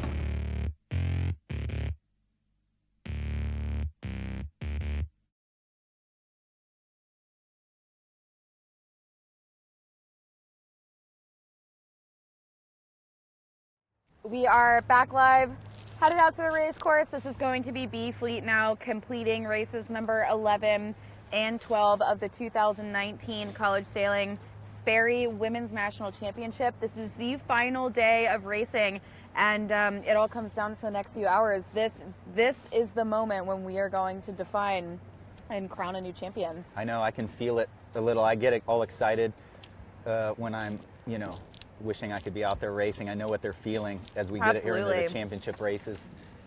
And, an entire year of preparation came down to this. It's now this moment. So the women's teams have been here for this is day 4 for them. They had a 2-day semi-qualifier. 36 teams from around the country showed up down here at Sail Newport, and they did a 2-day semi-final qualifier. The top 18 teams moved on to the finals, which kicked off yesterday afternoon. We completed 10 races for both A and B fleet, and now we're out here to take care of some unfinished business. Yep, and the teams are on the way out. We got 18 boats heading out. They have changed the Z420s into the FJ mainsail, so they've depowered the boats, I guess, a little bit. The boats do look like they're not quite going to be flogging quite as much, but it's still breeze on. Exactly. So an update, usually in college sailing, A fleet will sail in one type of boat, B fleet will sail in the other. Halfway through the event, they will switch and sail the opposing boats. Today, the Z420s are a little bit more stable of a boat to sail in breeze like this than an FJ is just in general. So what they've done is they've taken the FJ sails, which are a touch smaller, like you said, put them on the more stable boat, and I think it's going to make for some really, really great racing. Yeah, absolutely. And we saw in the last race, we saw Harvard, Brown, Yale, and BU setting the bar. Yeah. They've all made moves. Yale had a 2-1. And then flipped amazingly right at the end of that finish. So a celebratory flip, right? We're going to give them the benefit of the doubt. It was on purpose, out of excitement. Yeah. So those teams are Harvard is sail number 5, and Brown is sail number 17 again, and Yale 13 again, and BU number 15 sail. So if you're following those teams, make sure you're getting on Facebook and posting for us. Cheers for your kids, for your grandkids, for your friends, for your team, the team you graduated from, the team you sailed for. Let us know, and we'd love to hear from all of you. Yeah, we can share the love with all the sailors once they hit shore. I'm sure that they'll get back and be pretty well exhausted, and friendly words from afar will be a comfort to them. Yeah, and Laura, you're following along, I guess. I guess there's plenty of good comments coming through already. Absolutely. Some funny ones that I probably shouldn't repeat on camera. Well, you can find all the unedited version online. Exactly. So we are getting ready for race number 11B. Yeah, and we're getting ready for a tide change too. So we're going to see the tide ebbing very soon. So the chop we see out there on the camera, folks, as we watch a sailor hustling to help their team, the chop you see out there now is going to increase by a good 8 to 10, 12 inches. And so what that means is foot mode. They're not going to be able to point really high. There's not going to be any flat spots, so they're not going to be changing modes. In a sailboat, we change between 3 modes. One is called VMG, which is just like the fastest, best pointing angle. Pressed means we're off the wind a degree and going with more power. And then squeeze is a little higher than that. And so what we do is we squeeze in the flat spots of the water and we press before chop, and they're not doing that. It's press and play the main sheet and hike like crazy. Exactly. So on this little weather graphic we've got up for you, that cute little star pin, that is where we are based at the very pointy end of Fort Adams. And we have an incredible playing field for these women's sailors for this national championship just out in front of us. And the breeze is blowing from the northwest. It's frontal, just like we talked about earlier. We're expecting it to change direction, but yeah, it's gone 10 degrees since we started the day. Probably by 1:30 we'll see it go a little more. By 2 we'll see it at its maximum. Stable just 10 degrees further right than this, and stable 17 miles an hour, it says. It's honestly, it still looks like more than that. Yeah, and the longer those wind arrows you see, those vectors you see on there, those are the windiest places, and the vectors are shorter where it's lighter across the state of Rhode Island here. Most of the fleet is out at the starting line, and this is the B fleet's first taste of these conditions. They've been shoreside since racing began at around 10 o'clock this morning, sort of chomping at the bit to get out and get their hands on the tillers and sheets and deal with it themselves. So it looks like they're cruising the bottom end of the course, getting some line sights, all the preparatory work that they need to get ready to start their day. Yeah, and this race is going to be exciting. We have George Washington's Aitana Mendeguren. Sarah Noya is one of the best crews in the country for her, sailing for George Washington. And then you got Dartmouth in second in the B division overall here with Emma White, a senior, and Paige Clark crewing for her, outstanding crew. No crew changes on a lot of these top teams because they got their best crews in there. Taylor Gavula, a great day yesterday from Harvard. Emily Wang crewing for her. And then we'll see how Sophia Reinecke and Tara Ferraris do at Boston College there. So this is another exciting race coming up. It is no lighter right now than it's been. No, we off camera just a second ago, we were like, oh, look at that. It's a little bit lighter. Maybe it's dying. And yeah. Newport has other ideas, evidently. We are back to white capping water, huge waves. Yeah, well, somebody probably took their dry suit off, and that's the, usually That's that what it happens, is. right? You take your dry suit off and it builds, and then you Who put it did back it? on and it dies. I don't know, but that's what I'm guessing. That's some sort of jinx superstition going on here. I would believe it, because you know what? You're right. That's exactly how it goes. And by the time A Fleet gets back here, everyone is going to be geared down. But I wonder, maybe there's just one lone B Fleeter out there sailing in, Shorts and a t-shirt. Probably. I've got a friend of mine that I grew up sailing against, and I won't name her on camera because she'll kill me. I met her in San Francisco. It was blowing like crazy. We were there for an all-women's event, and she sailed in spandex shorts and a windbreaker jacket, and everyone else was in dry suits and wetsuits, even both at sometimes. Yeah, we race snipes around the world. The Brazilians will come out in stormy weather. They're wearing a Speedo and a wool sweater for weight, and you're out there with all your custom gear, and they're just barefoot hiking, Yeah, it's crazy. Crazy. 100% I would be in a dry suit today. It is smoking right now. It really is.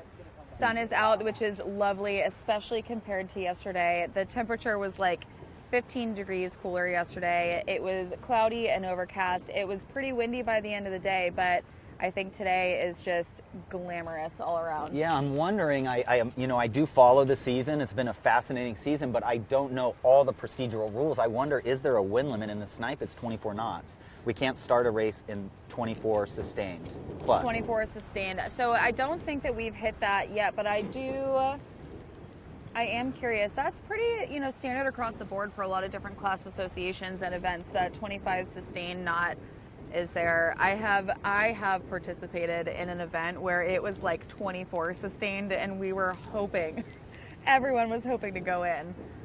Really, really tough at that point. Definitely not saleable if it's anything over than that. But today, it's just super glamorous. 17 knots. We're seeing puffs, on average around 25 and even sometimes higher. Oh wow, the results are up on your screen up there. So as we watch the B Fleet start to get ready, this is the overall results after races 11 and 12A. Again, we have Harvard in first with 134 points, a 14-point lead over the Brown Bears. George Washington dropped to third, a lead change in there. Boston College in fifth, Yale maintaining their fifth play. That's where they started the day. Yeah. But I think we can expect to see them climb up that scoreboard a little bit. Boston University bumped up to sixth place. Charleston switched with them down to seventh. Dartmouth in eighth. Pennsylvania Quakers ninth. Rhode Island Rams, local team, and also supporting the women's event, supporting their friends and family, Brown University, and running this nationals. MIT, Stanford, St. Mary's, South Florida, Hobart and William Smith colleges, Cornell, Georgetown, and Bowdoin wrap up the entire fleet. Okay, I see people crowding a little bit. I think that we are in sequence. I'm not 100% sure, but just looking at the fleet, it looks like they're all very close. Again, the tide change now is going to make the starts maybe a little easier, because with the tide pushing them upwind and the wind pushing them the other way, what happens here is they can still maintain a little flow on the boards. If it was lighter wind, they'd be getting swept over the line, and general recalls happen when we've got the upwind current. Yeah, so it's 11:45 right now, and we are expecting that tide change to happen closer to 1. Oh, you're right. That's at about 12:57. So I think the group that's going to have to bear the brunt of learning what the current is up to, especially as it pairs with this breeze, is going to be A Fleet. Poor A Fleet has to do all the learning, and B Fleet gets to sort of cut loose with some of the information they've fed on the dock. Circling the line, staying close. Making sure they can hear, probably. I wonder what that boat is over there with those huge masts out through the... All the yachts have started to come back to Newport. It is my favorite time of year.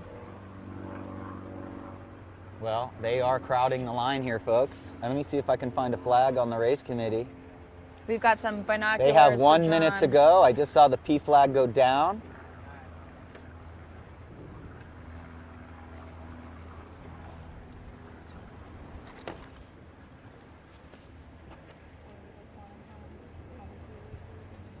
Hobart William Smith in 16.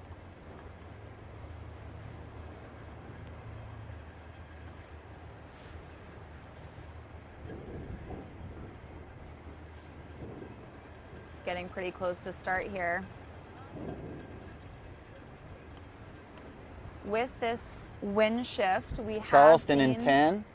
the course has rotated a little bit, and so the pin is now a little bit closer to shore towards us. They are off here in just a second.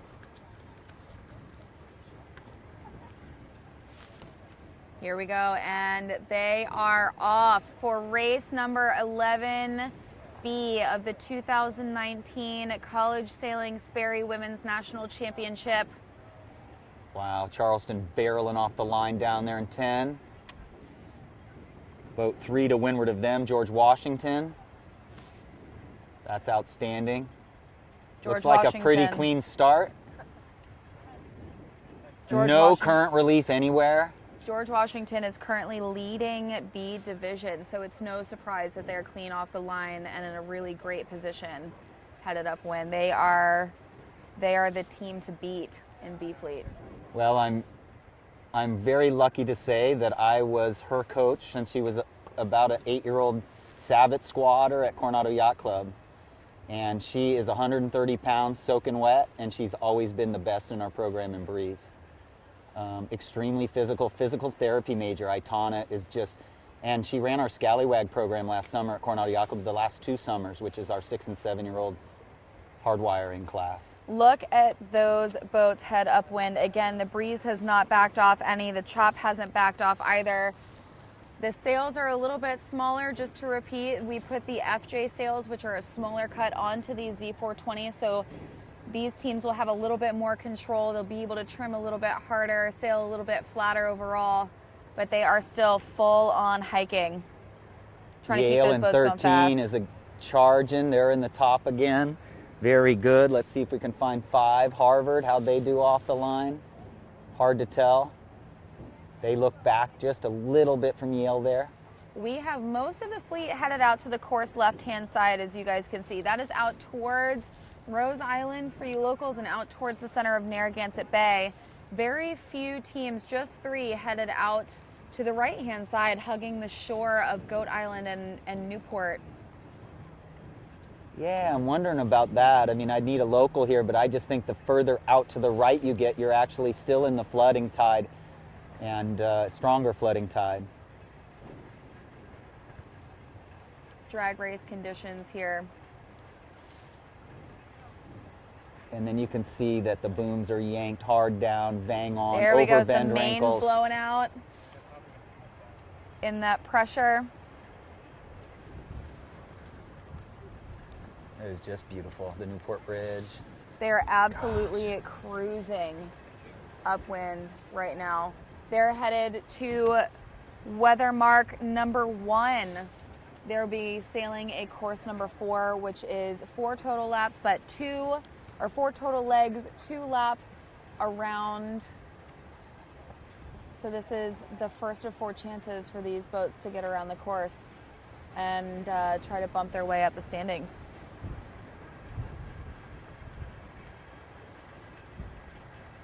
I think they made a great decision with these sails. I love how they have so much control of making it a good event. I mean, they just look so good. Like the sail change was just perfect.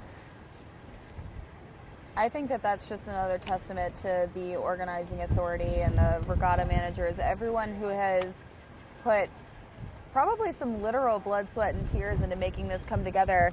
They are so proactive in making decisions to keep the quality of racing super high and standard and even across the board. A feat for sure, given the last 4 days that they've been thrown for conditions.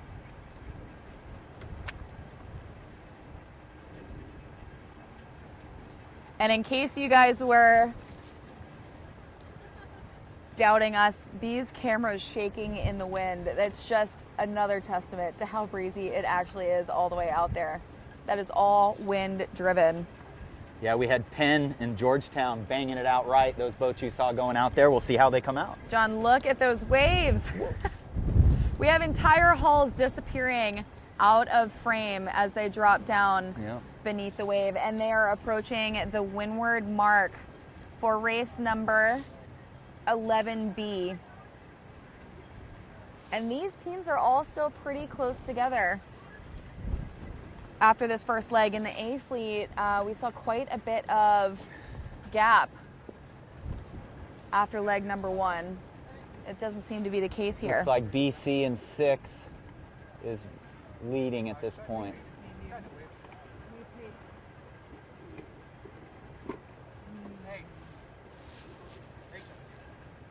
I'm excited to see who ends up rounding this mark in first place. You are correct. The tide is still flooding for a while longer. You can kind of see them going sideways on the bridge there. Look at those boats just like keel over and the mains blow out.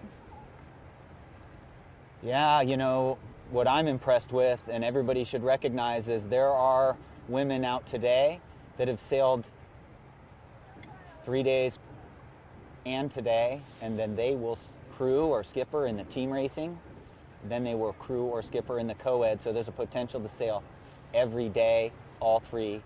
Imagine that. How did you deal with that? Did you ever sail 11 days in a row? At other events, not necessarily at college nationals. There is one event that I sailed out of Buffalo Canoe Club, and we had 6 days of like 18 to 20 knots, 5 days, and then the last day was light, and it was absolutely incredible. Okay, we have the first 2 rounding this weather mark. Boats number 6 and 13 headed around first. Absolutely. That is awesome. So BC rounding first, hammered upwind. Yale Bulldogs. Their B team right is in really there again delivering too, huh? So is it just a wind thing? They're just Yale's just good in breeze, or did the coach get in them, or are they calmer? I wonder what's the difference. That'll be interesting. Maybe when we have the guest commentators here, I can go ask some questions. We've got numbers 17 and 10 following around. That's the Brown Bears in 3rd. College of Charleston Cougars in 4th. Boat number 18 just behind those St. Mary's Seahawks. Wow, they need some good races. Storied program, many-time national champ and team race champion team from St. Mary's. Okay, so downwind, it looks like they're under control. Nothing too scary, so they're all going to be wing on wing here unless they're doing little maneuvers to position themselves relative to the others to keep their air clear. Oh, look at that. This is just incredible to watch. They are going so fast downwind. So I'm watching the skipper sitting near the stern, and the crew is sitting nearly in the lap of the skipper. So that takes away weather helm and obviously just keeps the bow out from, we don't want to go down the mine. But it is faster to get the biggest part of the hull like a stone, and so you can see their bow up hard. It's also much more stable when you have your body weight, and effective when you have your body weight packed together in the boat. The coordination that these teams pull off with one another just to be able to get around the boat at the same time, it's like synchronized swimming. It sure is.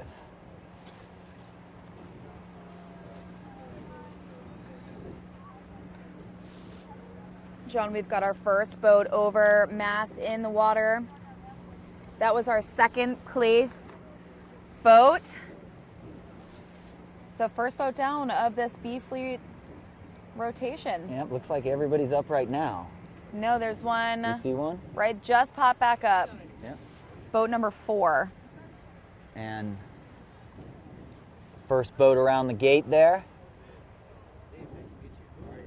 Yale Bulldogs taking Gosh, over first. what a leg. Place. Wow. That was incredible. With an enormous lead, just like their A fleet did. That is a lot of damage to do in conditions like this. You know, just to repeat myself relentlessly, this is drag racing conditions. This is all about going as fast as possible in the most controlled way as possible. Yeah, because if you're going 2/10 or let's say 2/10 of a knot better over the bottom of the bay there than a competitor, then you're going to gain 30 or 40 seconds on the leg, and 2/10 of a knot is almost nothing. So you're exactly right. All it takes is a tiny bit of different skill or setup to make you gap out. I think Yale's just got the breeze skill going. And before the regatta, I was saying BC would be the dominant team in the big breeze, but Yale's proven me wrong. BC is the current reigning national championship winners, trying to defend their title this year, and this is their. It comes down to this next couple of sets. Their window of opportunity is narrowing to keep their name at the top of that result sheet. The fleet has split more evenly this time on the second upwind leg of race number 11B, and it seems to me that there is 50-50 headed out to the right and the left-hand side. Our race leaders, the Yale Bulldogs, there in frame in boat number 13 with Boston College boat number 6. I got to tell you, watching that Yale team sail, they just look like not only are they fast, but they're 1 degree higher than everybody. They're not in the foot mode I was talking about. We got 2 styles going on. We got 6, bowed down, pressed, full tilt boogie, and then we got Yale riding a higher line every once in a while with a little more stability. So you got the 2 dominant teams there for sure. I need to correct myself. It was Boston College that flipped. What a recovery. Huh? Back up to second place. Yeah, they are just charging. This is equal hiking on that boat. They're both straight out level with each other. Absolutely. And so this is 100%, like U.S. Sailing says, 100%. Yeah, the B team for Yale is just an amazing team of Christine Klingler, graduating in 2020, Catherine Molaris, a sophomore, and Kira, sorry about that, thank you, and Kira Woods, the senior, who's outstanding crew. So I'm going to guess Kira's out there right now. Just about halfway up the second weather leg of this race number 11A. It is still full on for the racing. The waves are still seriously epic to ride on the downwind and even playing off of upwind. And it's kind of cool when the tide changes in an hour. It's kind of cool to surf big waves downwind against the tide, because you can lock into the water, you know, into that down at the bottom of the wave there, and just get locked in and keep it going for so long. Super exciting. So they will round this mark right and come down to the finish, right? Come down to the finish. We've got some other new faces crushing it in the top few boats. Boat number 2, that is Pennsylvania, up there fraternizing. This fleet is still pretty close together, with the exception of 1 or 2 people that have, you know, a considerable lead. For the most part, they're rather consolidated. Well, Pennsylvania is so on the up and up. They qualified for both women and co-eds. They won their conference championship for the first time. And they won both divisions at the conference championship at Mesa. They were second at the match racing nationals. If anybody can send in over Facebook who their coach is or who inspired this team or why it's on such a trend, because this is what this regatta is all about. We got 36 teams show up. In the past, they didn't get that many, right? So the younger, less experienced teams didn't get to see the top. Now they get to see the top, and over the years, Penn has just moved up and up. First boat around with an extremely commanding lead, just like their A fleet delivered. That is Yale in Then boat BC. number 13. And second around, we've got the Brown Bears taking second place out of the grips of BC. I wonder where they ended up. Boat number 18 is third around. St. Mary's, they had St. a Mary's great leg. Seahawks. And then we've got our BC Eagles Exactly. fourth. Boat number 10, College of Charleston Cougars, followed by George Washington, our current B Fleet leaders. They've got the best standings in B Fleet. Look at that offset leg. GW and 3 coming around. Boat number 15 after that. That's Boston University, also cleaning up pretty well in the standings. That Number offset 12 leg to is the funnest part follow. of the day, I think. It is. The whole shape is just so good for planing and that stuff, and so fun.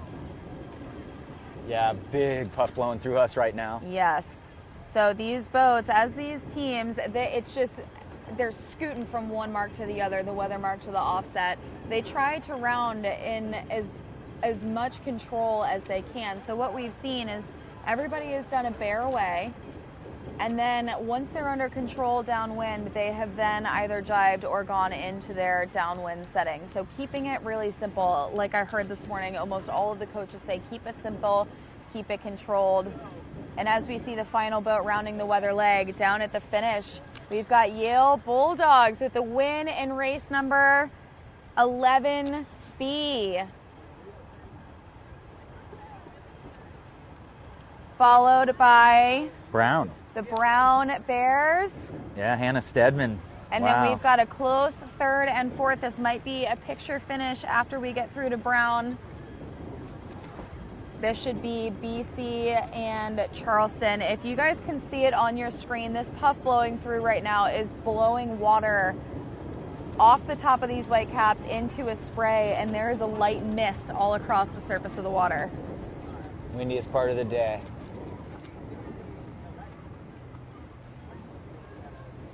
There we go, the first four finishers. That's Yale in first place. Then we had Brown University in second, College of Charleston and the BC Eagles in third and fourth in some combination. We'll have to check the results after this race. Harvard for that. just finished, 10 finished. It's like George Washington's limping Oh. across the line. My word.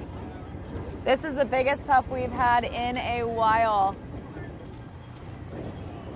And it's trying to blow those porta potties over again, John, but we've got, I guess, the proper reinforcements to keep them Yeah, I'm worried standing. a non-sailor, though, tied those knots.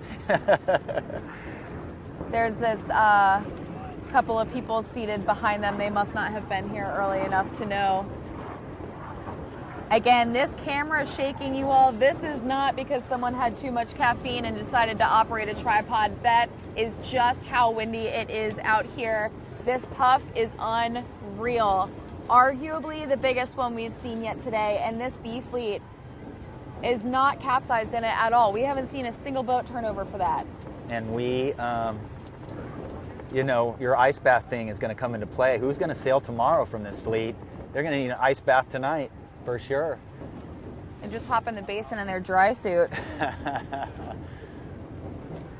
Oh, I remember those days of, you know, waking up in the morning after 6 or 7 days in a row and sitting on the floor and trying to convince myself that it was day one again, and, you know, just trying to get my mind back into a place that, you know, our minds sometimes go to places that are not positive, and, you know, so you're sitting in the shower in the morning trying to find, with that cup of coffee, trying to find that energy again after several days in a row.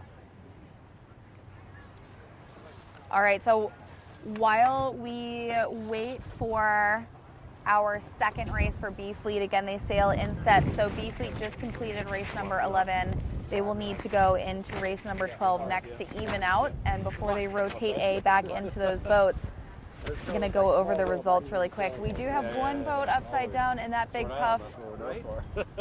And honestly, I don't blame them.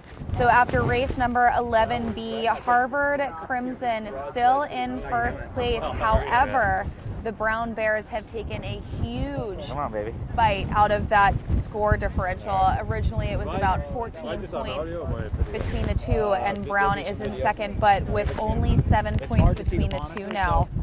5 points behind is George Washington in third place. Yale has jumped up into fourth place above Boston College after that race win with 171 points. Boston College only 1 point behind in fifth place.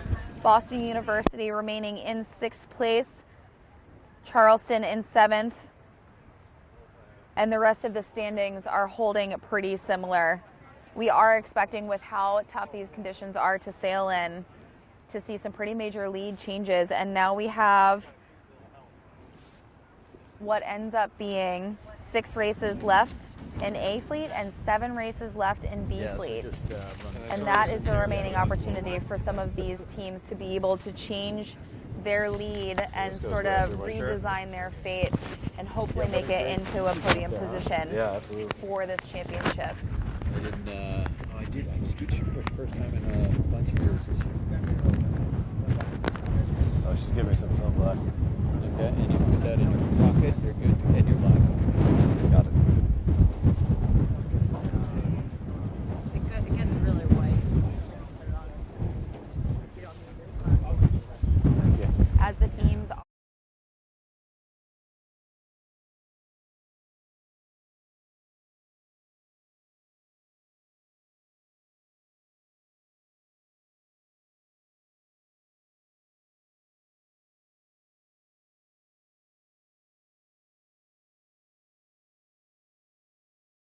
as we prepare for race number 12B, we're going to have a special guest hop in the booth with us, and we've got, go ahead and introduce yourself. Dave McMillan. Dave McMillan from Quantum Sales, New England region, right? You Yes. take care of the whole area? We do. We have a great team that services the whole area, and it's a great part to be able to service in the sport of sailing.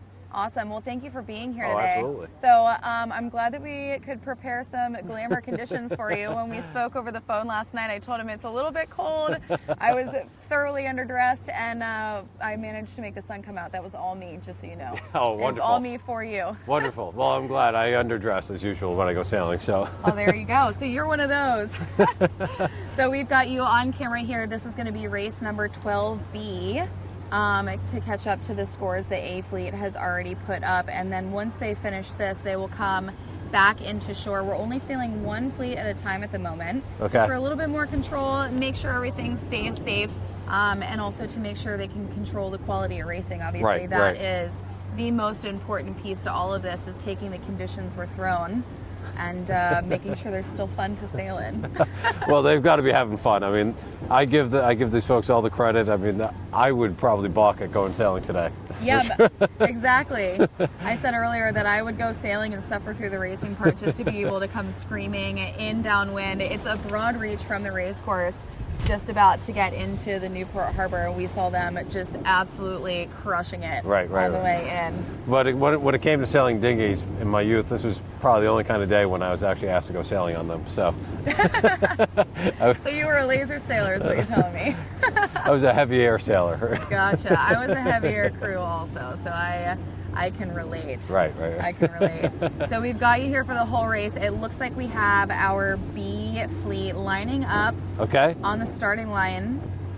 So we're probably getting pretty near to setup and pretty near to the start of racing. This is going to be another course 4.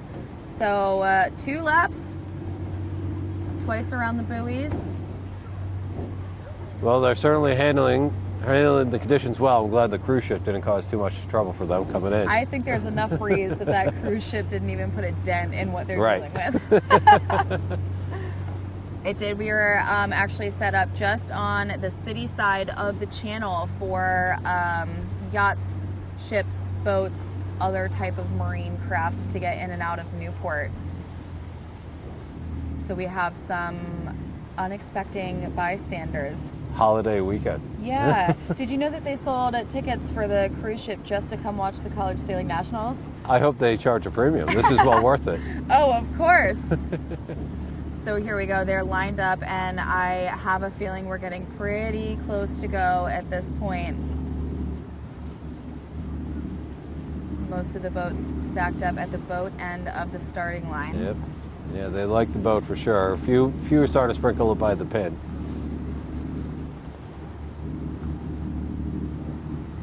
And we are off. Look at that.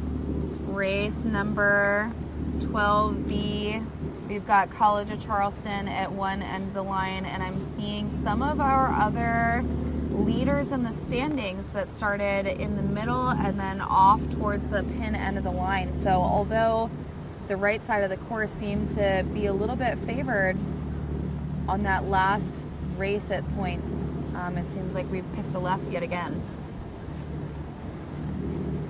Well, those folks on the left certainly have a clean lane. We talked a lot about drag racing today, and that's pretty much what the racing is in this condition. Talk us through, as our quantum sails expert, what you would do with your sail trim, with the jib and the main, with the limited amount of controls that you have in college sailing. How is it you would set yourself up for conditions like this? Well, I think, certainly it's got to be as flat as it can be, but just enough power to get through this chop. The challenging thing is the waves have not let up.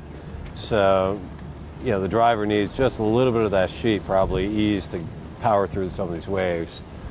But it looks like they're handling it okay. I mean, they're all in a nice groove, and everyone seems to be able to hold their lane. So, looks like they've got the sheet tension proper and the rig tension and halyards all set up properly, because no one's having much trouble with steering through the waves here. Yeah, no one really looks all that overpowered. Earlier today, so these are the Z420s, and that is the only boat that they are sailing. Typically, you've got the A fleet in one type of boat, the B fleet in the other.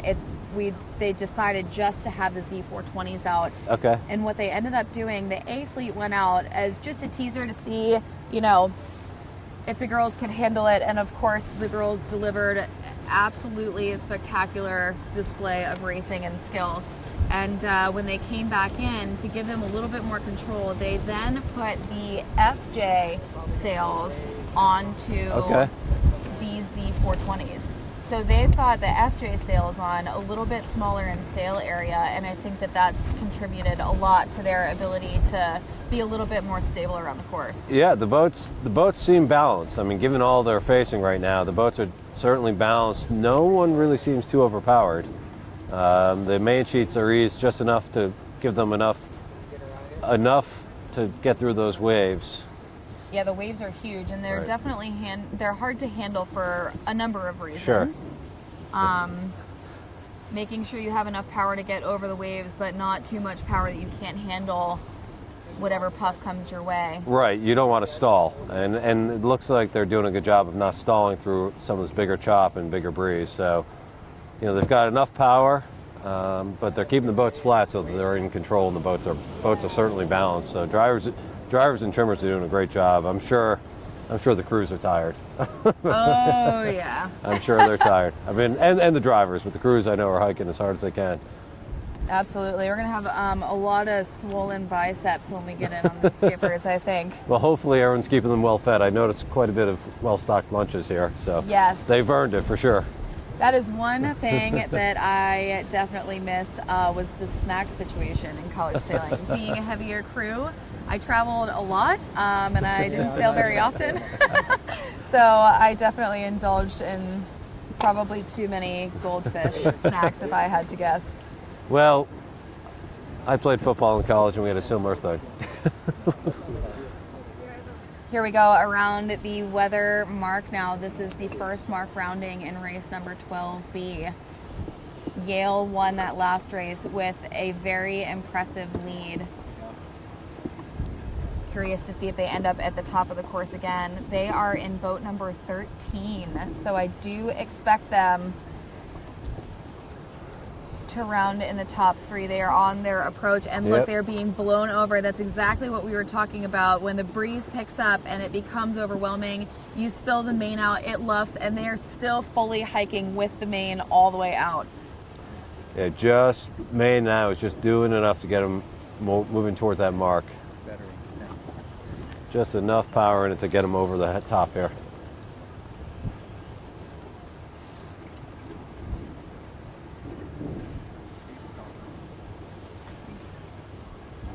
All right, getting ready to watch them start rounding.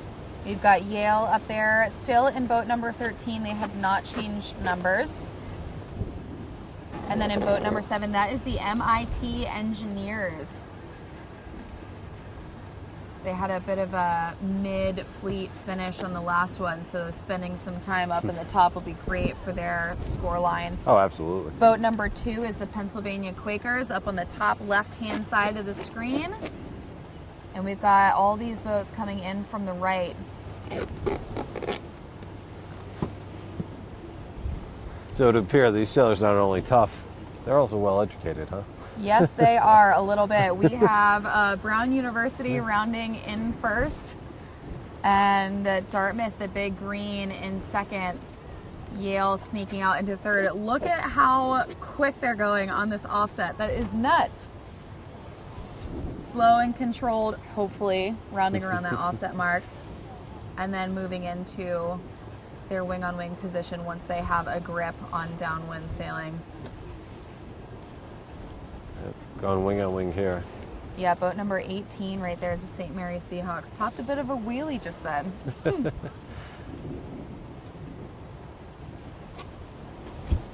And we've got a successful jibe. Would you tack or jibe in this? You're on there. At this point, I would probably ask for help, but I would think about tacking, but I would go forward with the jibe. I would certainly go forward with the jibe. Yeah, I would probably be bullied into jibing, but really deep in my heart would probably want to tack. Although, if I were crewing, I would be all for jibing. I'm a nervous skipper. Here we go with the rest of the fleet headed around that weather mark. And the top end of the fleet is just crossing the halfway point downwind to their first gate rounding. This will also be a course 4, so they are just about halfway through with race number 12B.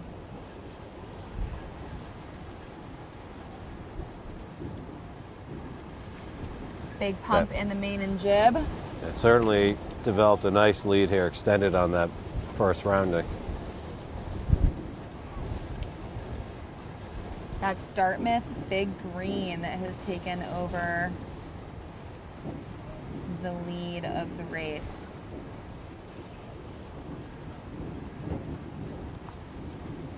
Yep, working the boat really well. The gate roundings are always a little bit interesting. We've got some people that approach it dead downwind and some people that are coming in super hot on a reach. And earlier today at one of the gate roundings, teams were definitely just picking whatever mark they could get to. Exactly. Without ending up tips in the water. Well, I'd probably take a wider rounding just so I don't stall out at the upwind turn, but let's see what they do here.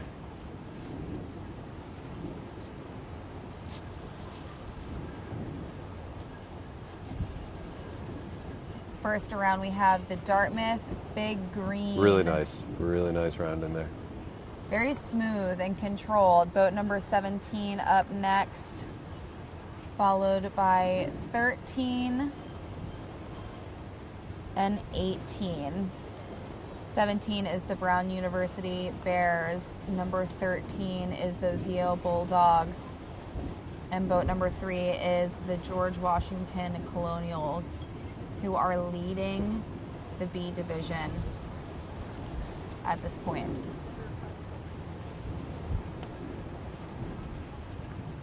So we are... Look at the separation there between the right gate and the left gate.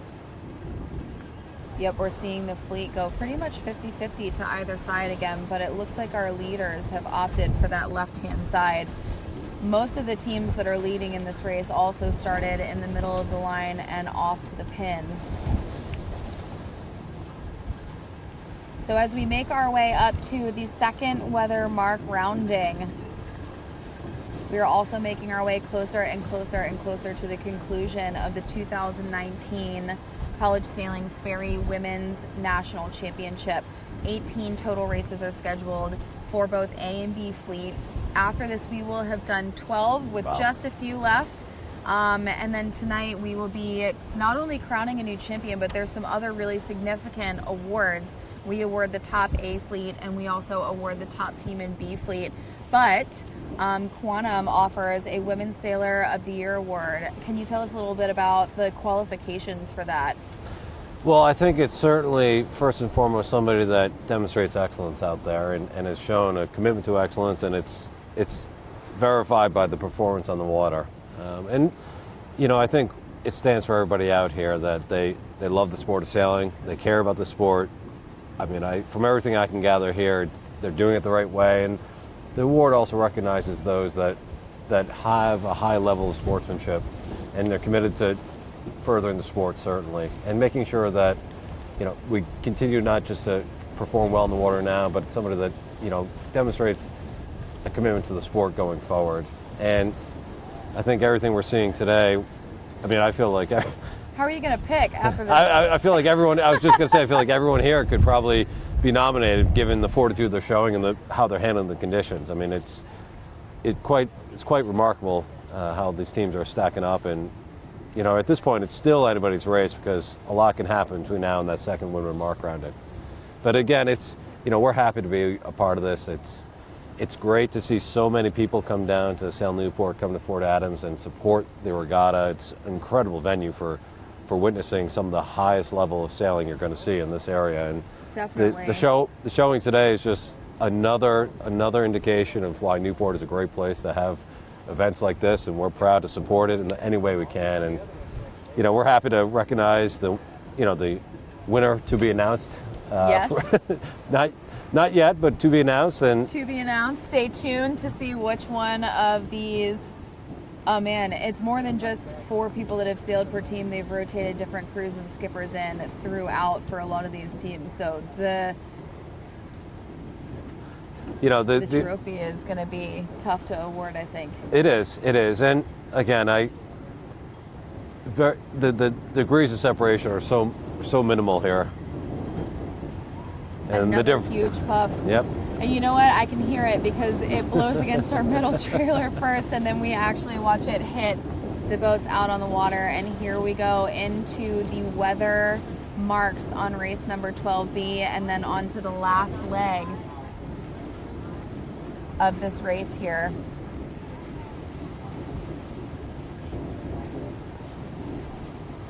Eager to see who ends up rounding in first place. It looks like we've got a little bit of a shuffle and a lead change again.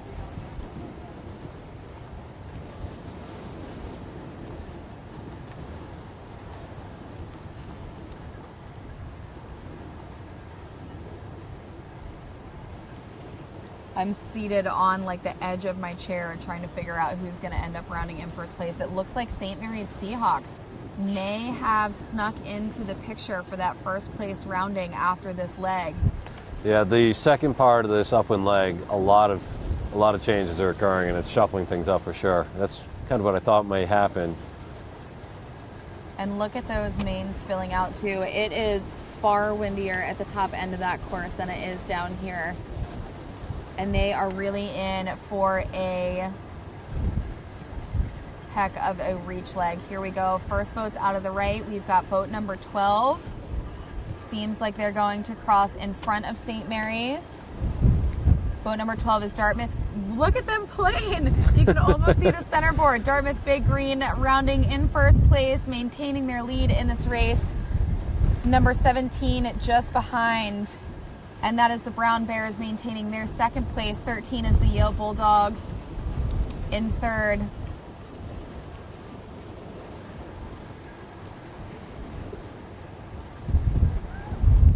And then we've got number 3 just behind, George Washington Colonials, and 18 after that, the St. Mary's Seahawks.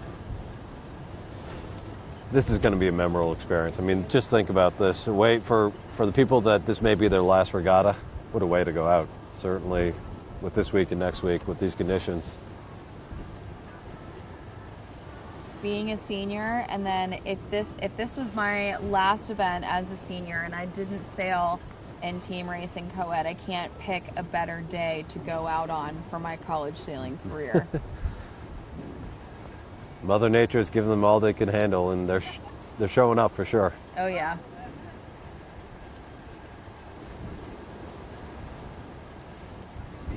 Just about into the finish, and we are seeing the A fleet start to get ready to head down to the docks to take those boats back over once these teams finish. We're about halfway down this last leg. Looks like it's a little bit lighter now in the middle of the course, but up at the top it is still just super windy. Yeah, things certainly settled down the second part of this leeward leg. And you can see that the boats are much more balanced, more stable compared to the boats rounding at the top. Definitely, we have our first place. The Dartmouth Big Green just went into a puff, scooted right along ahead. It's successful jibe. We can see from here how hard they are pumping the main. These are absolutely surfing conditions. So every little bit that they get the chance to, I think that's probably the most fun part about getting around the course at this point. Absolutely. It's time to go fast. And here we go. Into the finish of race number 12B. We've got the Dartmouth Big Green finishing in first place, race number 12B. That's one of the great feelings. Absolutely, especially all the things that you've got to deal with to get around the course on a day like today, to finish in first place and look back at all of the teams behind you. You didn't capsize. You didn't capsize after the finish. You made it around safely. You happened to do it better than everyone else. And then we're going to get to watch this ride back in again, and it is just incredible. It makes anybody want to hit the water. Exactly. You know, finishing on days like today, finishing is more than just part of the challenge. It's a huge part of the equation. And then to do that and perform at the level these teams have, I mean, they sailed these boats tremendously. Yeah, absolutely. In second place, we had the Brown University Bears finish. Right behind them was Yale, just on their heels. That is actually a first and a third for Yale, so really impressive scoreline. We're running out of time for them to put good scores up on the board and change their fate a little bit. So I think B team really put a lot out for A team to be able to support them and to have A team make some moves in this next rotation. So we are going to go to the results really quickly, just for a brief overview of the overall, and then we're going to take a quick break just after that to allow the teams to rotate. But look at boat number 12, how fun! Oh, what a feeling. Look at it, they're waving at the cameras, that's awesome. This is the best part of the sailing today. There's few things that they'll experience in their lifetime that'll match this. Oh, very few, very few. At least to this point in their life, for sure. This is great. That's excellent. Look how fast they're going. Bow all the way out of the water, cruising, smiles on their faces. You know that when you see them emote like that after such tough racing, that they're loving every moment of it, and I cannot blame them. Here they come in for the camera to say a quick hi. And let's hope for a successful jibe, right? This goes to shore? I guess it's not all over yet. No, maybe not. They've got, it looks like they're actually rotating in here in the basin instead of heading back to sail Newport, where they berth overnight. So as they come in, we will end up having just a quick break, but to go over the results before race number 12 for B is in. Again, we have Harvard in first, the Brown Bears in second, George Washington third, Yale in fourth, and BC rounding out our top five. Wow. Awesome. So we are going to move into a quick break while we wait for them to rotate. So I want to thank you for joining us today. Oh, my pleasure. This was great. Yes, thank you so much. I hope that it's been a good enough show for you. I think the conditions have made it a lot more fun to sit around shoreside instead of be in the water. This has been the best part of my day for sure. And you know, I'm awestruck by the performance out here by every team. They did a great job and handled these conditions as well as any of the top sailors in the game I know would have. So this was great. Yeah, good stuff. Well, thank you again. Well, thank David, you. And we will, I'll look for your name on Facebook when you go back to the office and pull this up instead of getting back to work, trying to relive being shoreside for it. So we're gonna go ahead and take a quick break and check out some videos, and we'll be back to you with the next set of A Fleet races. Stay tuned. Thank you.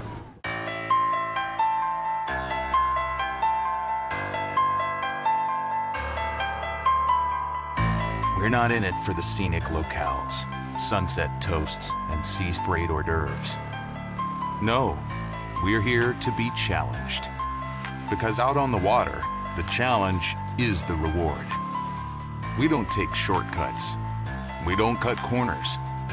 We don't give up. So challenge us, Mother Nature. Answer our call. Give us what you've got so we can beat you at your own game. Don't hold back.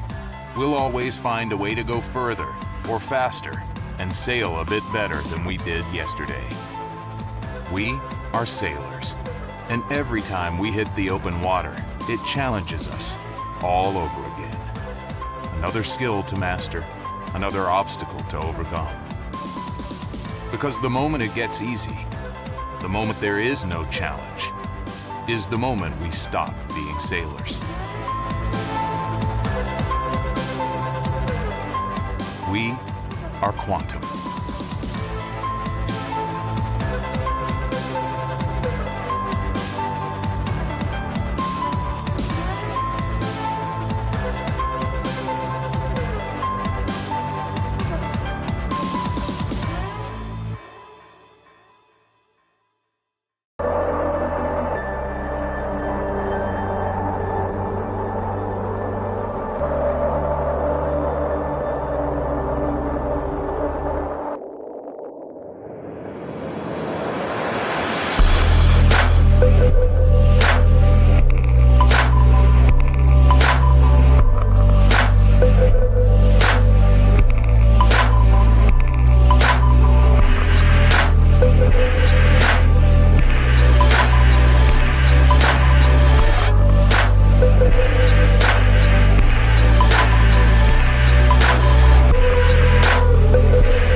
U.S. Sailing socks in your school colors. Contact marketing at ussailing.org and they will help your team make it happen.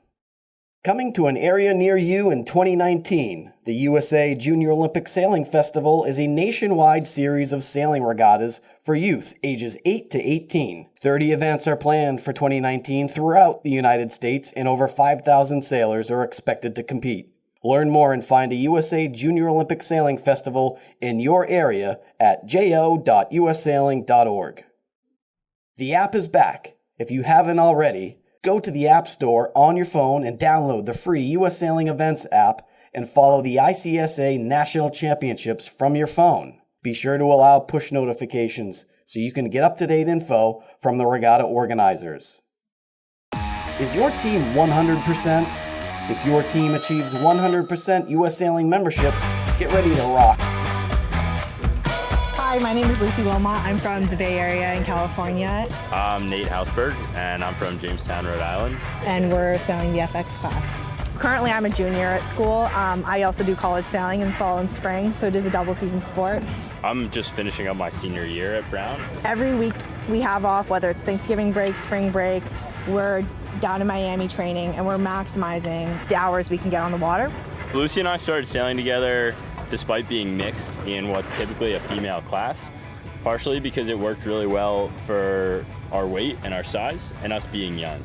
We both have to put on a lot more weight before we go our separate ways, and I sail the 49er with the bigger sail on it. So while we were developing and learning, it made sense to sail a boat that fit our body weight. Yeah, we're also really trying to focus on practice and getting better at sailing the boat, and so for us, racing isn't really a focus. I think we're entering the intermediate and advanced level of sailing the boat. A lot of the things I think in these boats too is the comfort in the boat. The boat will beat you up if you let it, and having the time at the beginning before you're worried about racing to just sail it in a lot of wind or sail it in light wind and get comfortable with it is a big focus for us. I mean, for me, like in 2019, I really like to see like the people that we're sailing with do well. Yeah, we feel like the more we improve and the more we learn, like the better training partners we can be and the more we can provide to the program. It's about bringing USA to the top, and we're just a small piece of that, I think. Yeah.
I was really happy with the way it was pointing in this breeze, the way I was able to feather and still stay up even if I didn't have it in quite all the way. The controls really made a difference on this sail. I felt the effect of it pretty well.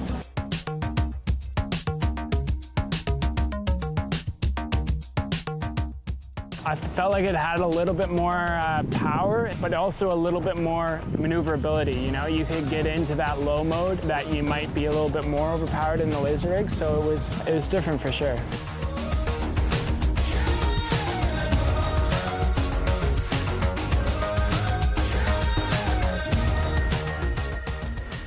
It was pretty smooth. You know, you could get into a really good kind of bow down mode. Yeah, it felt really good.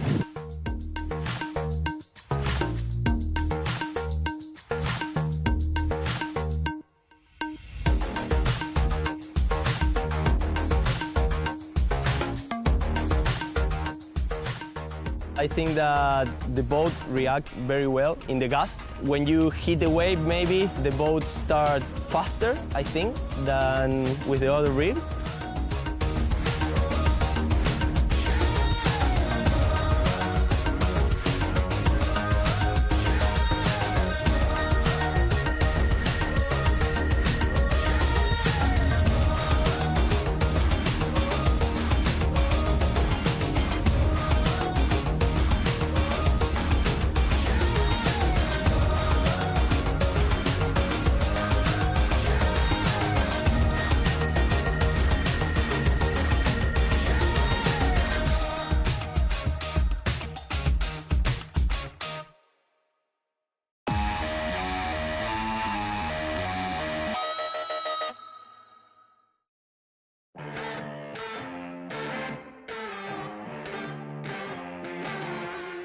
Okay, and then I think it's also important to have this list.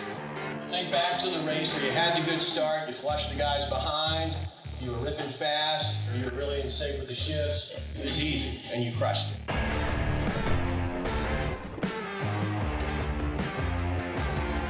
Nobody else is doing it. Well, I'm going to back out, I'm going to come up the other side, I'm going to go around the back of that boat to the other side of me, and I'll come back in again.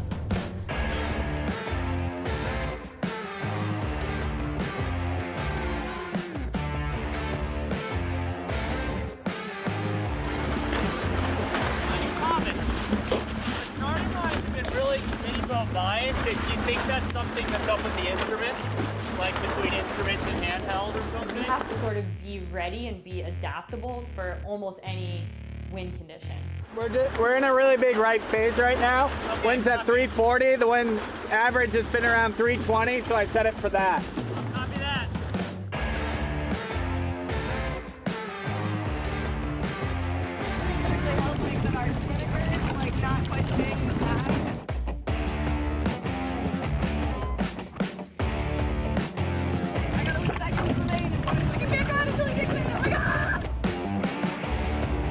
Especially with these double tacks going on, guys, work out a good distance for you to be back from the line. It's a long road and it's hard.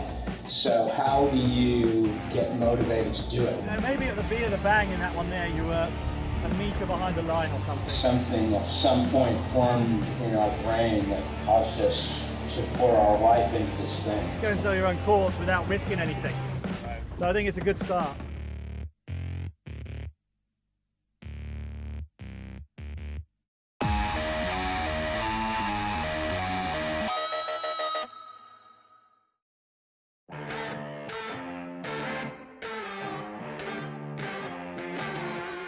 Okay, and then I think it's also important to have this list. Think back to the race where you had the good start, you flushed the guys behind, you were ripping fast, or you were really in sync with the shifts.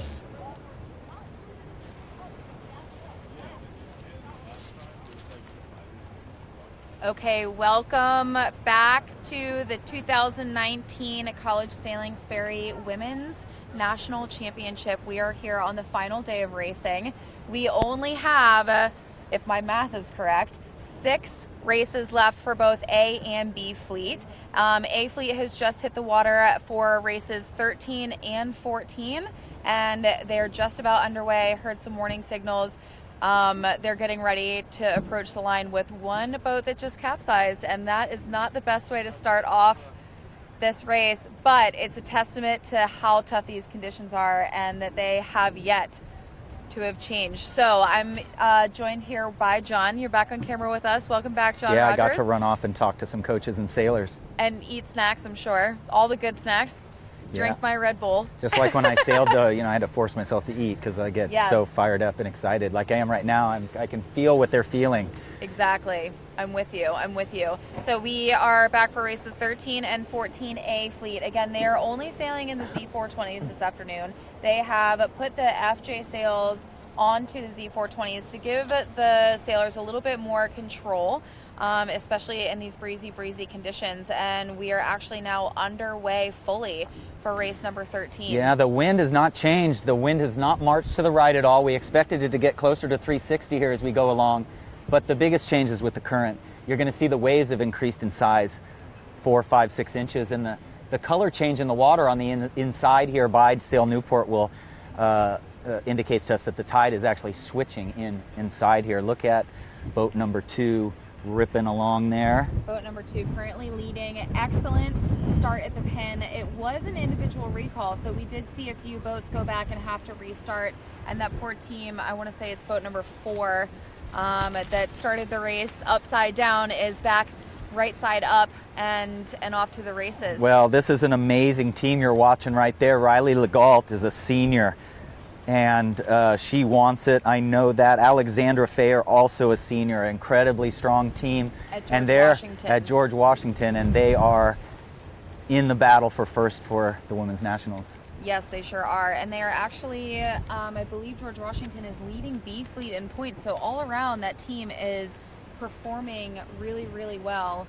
As we head upwind, the teams have rotated, so they're into new sail numbers. George Washington in number 2. Number 13 is no longer Yale. Number 13 is the now Big the Dartmouth G. Big Green.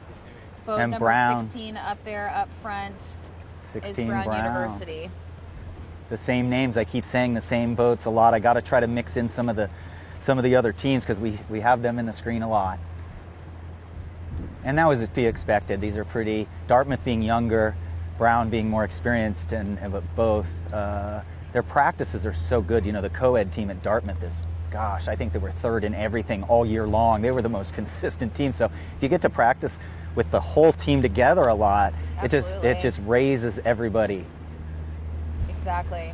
So as we approach the first weather mark in race number 13A, just to give you an update, the results have been put in for race number 12B. So overall, after 12 full races for A and B, Harvard Crimson is still in the lead. Brown University have taken yet another chunk out of that point differential, and they are in second place with only 2 points separating them from a tie with Harvard. So these next couple of races, a lot can happen, and they've got a really good shot at taking over the lead of the whole event.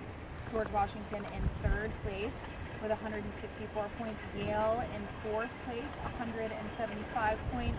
Boston College in 5th place with 183. Boston University in 6th. Dartmouth jumped College of Charleston to take 7th place. College of Charleston is down to 8th.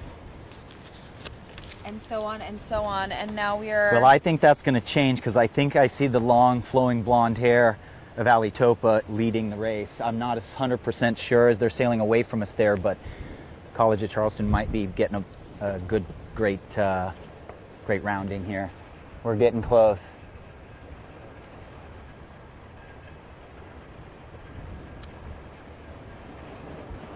It is still so windy out on the water.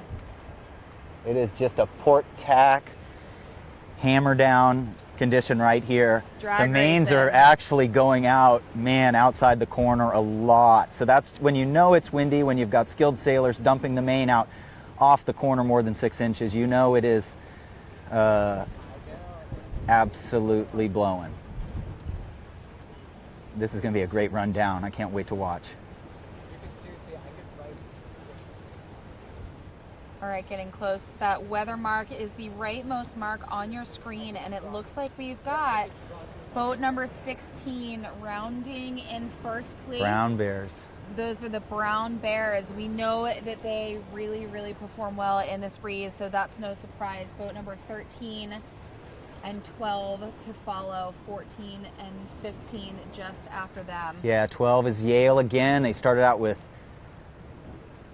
a fourth, a first, a second, and a first in the 4 races today. So Yale is definitely on the way up. They were 8th last year. I know they came into this regatta not wanting to repeat that. So Boston University in boat number 14 rounded in 3rd, with number 15 just behind. That is the Georgetown Hoyas. This is the first time we've seen them up in the top really today. So it's nice to see some things being a little bit shaken up as the day progresses. The sailors are starting to get more accustomed to the conditions. As each race goes by and as each fleet rotates, there's a lot of lessons learned and information passed on. So as the day moves on, I think we're going to see more and more close racing the more they start to all figure out these conditions.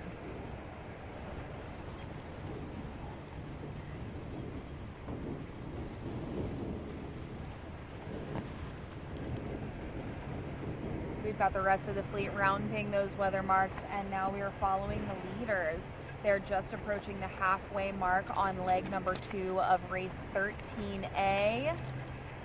We've got a bunch of spectators out on the water following this racing. yeah, and we've got 2 little packs. We got the lead pack, 3, and then we've got a tight pack who are all scrambling to keep their air clear. About 5 so boats just back from there just a little bit. So that's the lead pack right there you're seeing on the screen.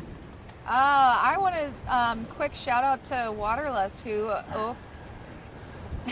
offered a $1,000 drone recovery fund if we decide to put one up in the air. So perhaps if we can raise another $500 plus taxes and the cost of overnight shipping so we can fly it tomorrow, perhaps we will get some aerial footage for you all. So for those of you tuning in, if you're willing to donate to drones falling from skies, we would happily attempt something like that. Well, you can see boat 16 there gapping out and closing the gap with the leaders.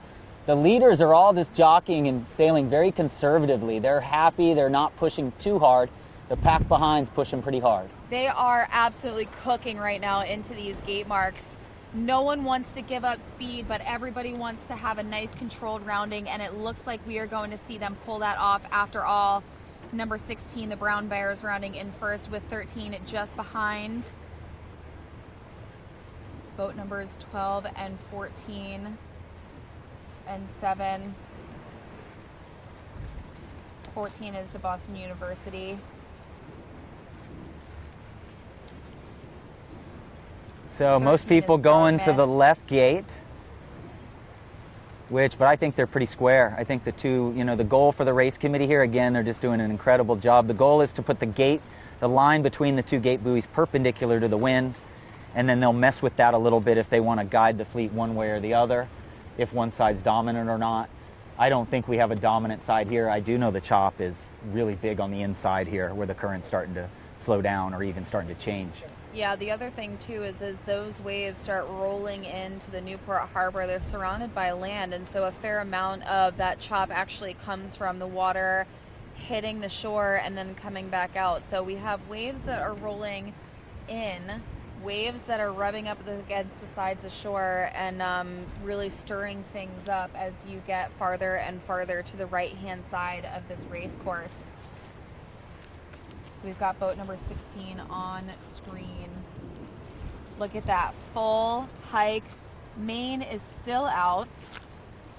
Teamwork, the sailors are moving together forward and aft to help the boat move a little bit more smoothly and organically over top of this chop. Exactly, and that's when they need to. Exactly, and that's Ragnar Agarup, Jr., and it looks like Emma Montgomery has moved in. Emma is a freshman. Looks like she has moved into the crew position. So they've got a freshman in there, and that's just spectacular to have that opportunity as a freshman to crew for one of the best skippers in the country. Absolutely. And you know what? After today, maybe she's going to be crowned the best crew in the country. And everyone else is just lucky to try to keep up. Yeah, absolutely. Well, that's an interesting thing because Yale pulled out the crew of the year in NISA, and definitely probably the best crew in the country in Grace Ann Nicolosi. She came out yesterday. I think they were trying to save her as long as possible because she's going to sail team racing and she's going to sail co-eds. But they pulled her out, and I think that skill. She's an outstanding sailor from St. Thomas, great family from down there.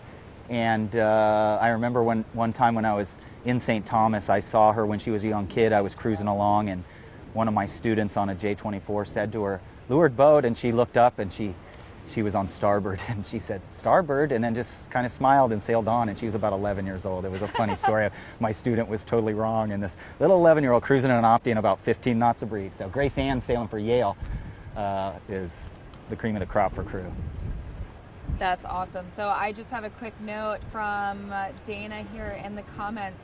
Of the 14 women sailing for Harvard and Brown, just one senior on each squad. So we're talking about the number of sailors that have shown up to race for each team, the number of sailors that have seen action in the last 4 total days, which is considerable, and the number of sailors that are very early in their collegiate sailing careers. And on both of those teams, for them to be up at the front and being leaders and being the teams to beat and especially keep an eye on, that is so impressive that they are really, really pushing the ante on this one at this championship, and they are outperforming. It's absolutely incredible to see. Yeah, and as we develop junior programs and keep trying to build the numbers, you consistently develop, those kids now. So many this year. I've been following it all year. So many freshmen and sophomores who have come up and are getting a lot of playing time. It's really impressive, proving that the upper level end of youth sailing is just really skilled. Another note from our comments: Waterlist just upped the ante. They're offering a $1,600 donation for us to put a drone in the air today and see what we can see with that. I'm wondering, is that the big D? Is that the big D coming around first? I'm going to call the current's pretty slack, everybody. I'm looking at the boats and no one's going sideways. The boats are hanging, so the current is now pretty slack, no effect. 16 cruising with ease around that weather mark, and they are headed to the offset. They got there in literally no time, headed downwind, and they've got to fish through these upwind sailors. Again, boat 16 is Dartmouth, the big green. Now, they jibed right out of the mark. Leads me to believe that at the top end of the course, that right-hand side is favored. Sorry, I think I confused you when I talked earlier about Dartmouth. That was Brown going around. Brown, sorry, and here's Dartmouth coming around. Yeah. Yeah, me with numbers. You got to be That's careful. okay, but my depth perception, I thought Dartmouth was going into the mark. I thought they were laying the mark when I opened my mouth. We had 16 Brown University taking the lead in this race, rounded first. Boat number 12 Yale is Yale. 13 is up there as well. 14, 15. This is the same group that we've seen in the front end of this race so far, and they are headed downwind for the second time. This is going to be into the finish of race number 13A. There's Brown University charging, cooking with gas, cleaning, dead downwind. This might go down as one of the best sailing days we've had in about 4 or 5 years of our productions. This is going to be hard to beat, that's for sure. I can tell you, when we did this in San Diego, we had a day that was maybe a little tiny bit less wind than this, and there was more carnage. It's just, we have so much sailing going on now. All the team race, John Mollicone, who's the race committee, he's also the pioneer of women's team racing now. His team just qualified for the Italy Challenge Cup, Laser Performance Challenge Cup in Italy, team racing. So team racing is getting very big. There's even talk of a women's team racing nationals at some point. Maybe a different time of year, like in the fall, they do that. Okay, we're approaching the finish line here, and I think we can confidently say that Brown University is going to add another first place to their score line. This is the first bullet they'll get of today. race number 13A, Brown University, You know boat what's- number 16. You know what? It reminds me of the Nationals where Charleston won just a couple years ago because they were hosting, right? All right, and here we go. It's There you official. go. Brown University takes a first place in race number 13A, followed very shortly behind here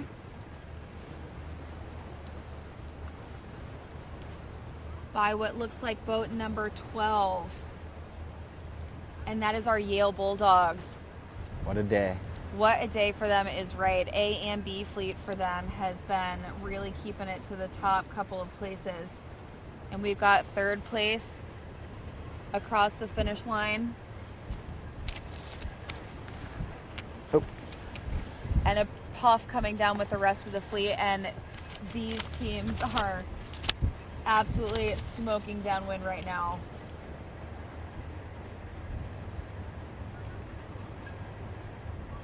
Yeah, Georgetown, they're in 5,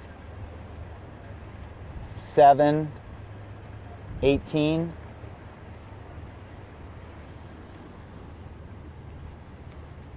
Boston College came in there.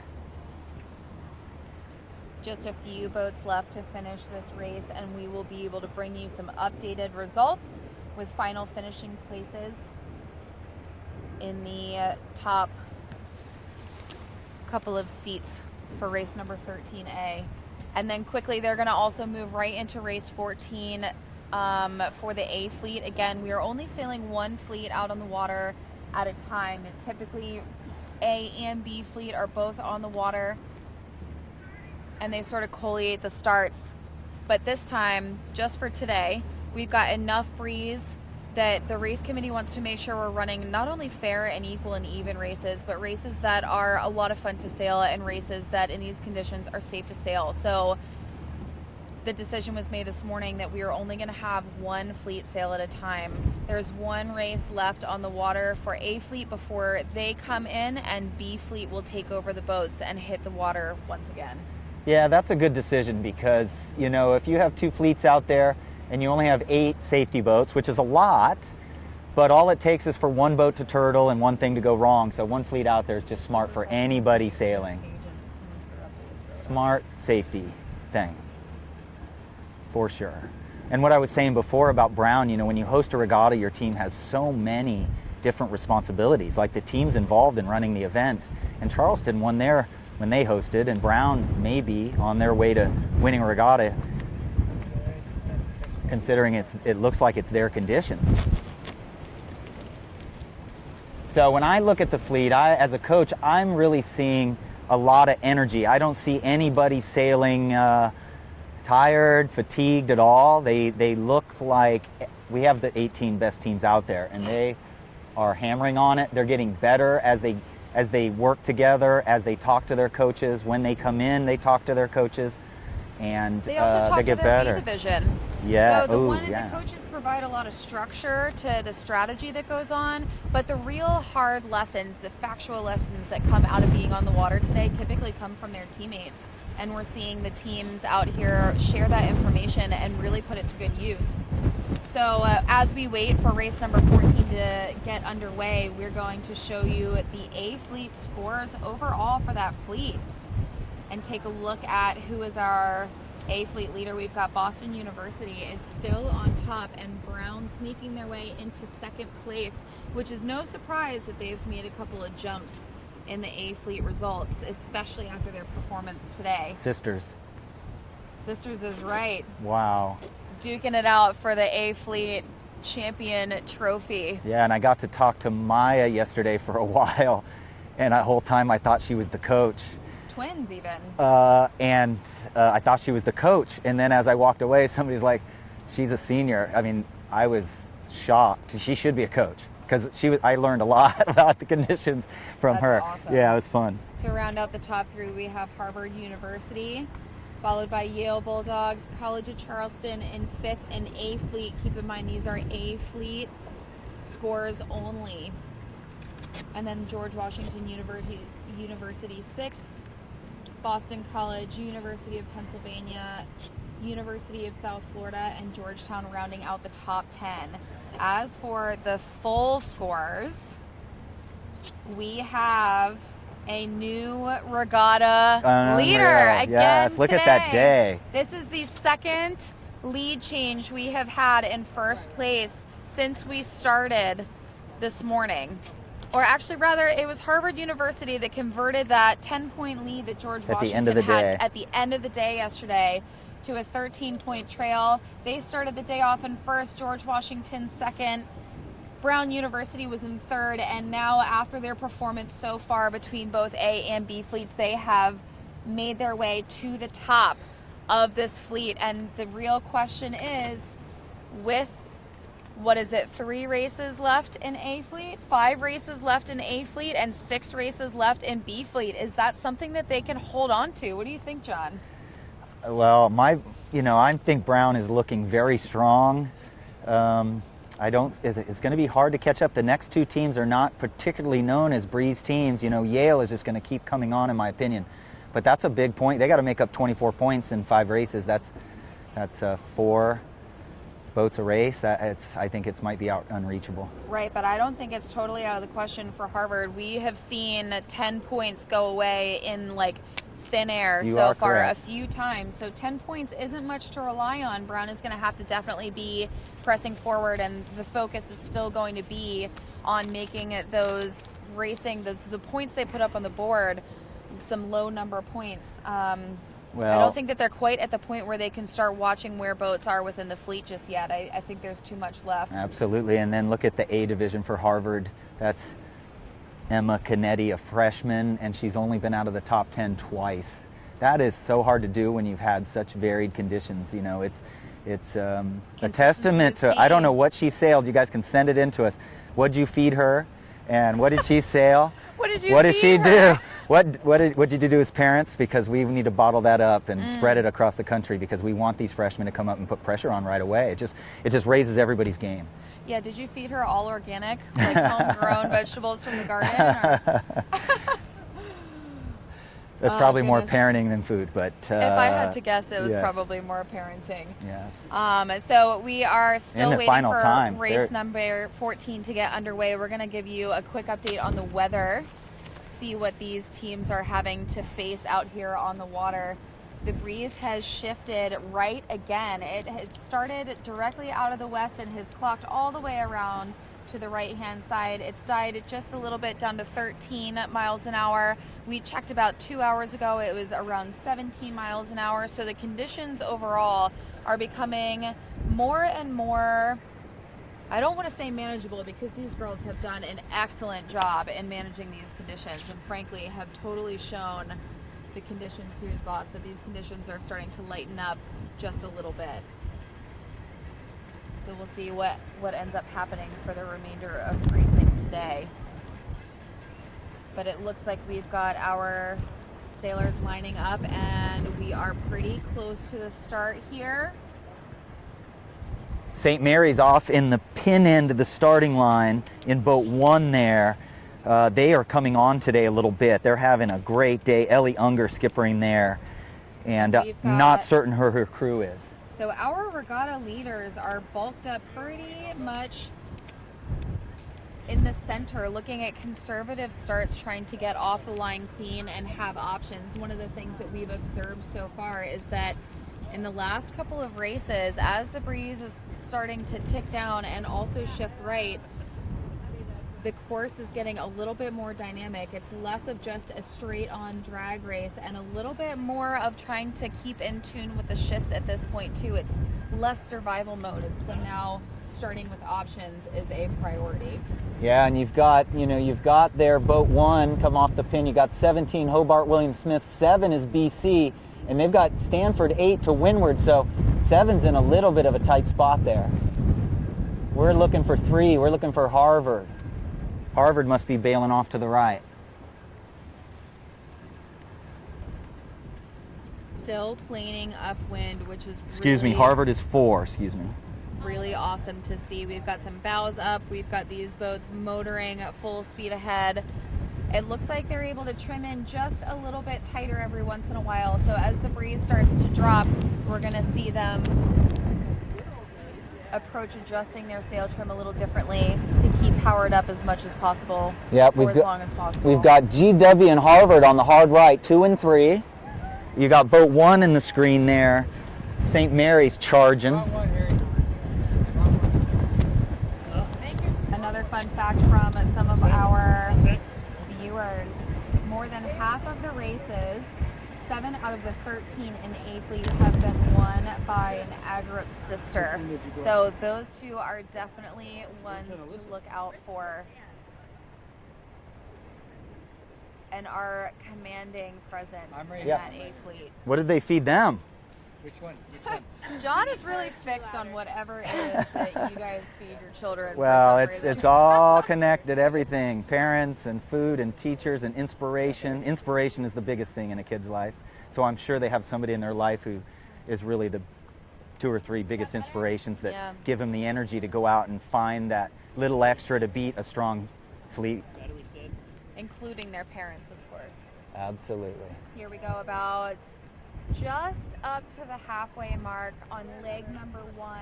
Again, this is race number 14A of the 2019 College Sailing Sperry Women's National Championship. This is the final day of racing. We are getting down to the wire as we continue to sail throughout the day. We are expecting a total of 18 races for A and B Fleet to be completed. So with race 14 in progress, that leaves only 4 races left for A Fleet after this. That's great, and you get a shot of Stanford Cardinal there, Stephanie Hoke, probably Camilla White out there, or Taylor Kirkpatrick, and they've won their women's conference 15 times in a row, 15 times winning the PCCSC Women's Nationals qualifier. Pretty incredible record. Definitely an incredible record. It is nuking again up at the top of the course. HWS there and 17 on your left. The second boat from the left. Full hike, ease hike trim, ease hike trim, ease hike trim. Or it's just We're starting to see the breeze. ease trim, and don't lean in. Never stop hiking. Yes. It's really important in these conditions to don't bounce and jump and squirt all over the place. You're just skipping over the waves and being very steady. You'll see the best teams whose masts are the steadiest because they're starting to almost plane upwind. It changes. They're definitely planing upwind at Yeah, this point. from displacement mode to planing mode, your body technique changes. So it all takes adjustments like that take a lot of time to develop. It's a big experimental process we use throughout a season. Developing our style. Here we go to the weather mark. The fleet is going to condense as they make it around the weather mark, and they go on to what is my favorite part of the day, this offset leg. Going about Mach 3,000. And then trying to have it controlled rounding. This is boat number 13. We have rounding in first place. That is awesome. At this first weather mark. The big D again. Is Dartmouth. 16 is just behind. That is Brown University Bears in second. Number 7 is the Boston College Eagles up in the top. Boat number 1 and 11 to follow is the St. Mary Seahawks, College of Charleston Cougars. Followed by Hobart and William Smith colleges.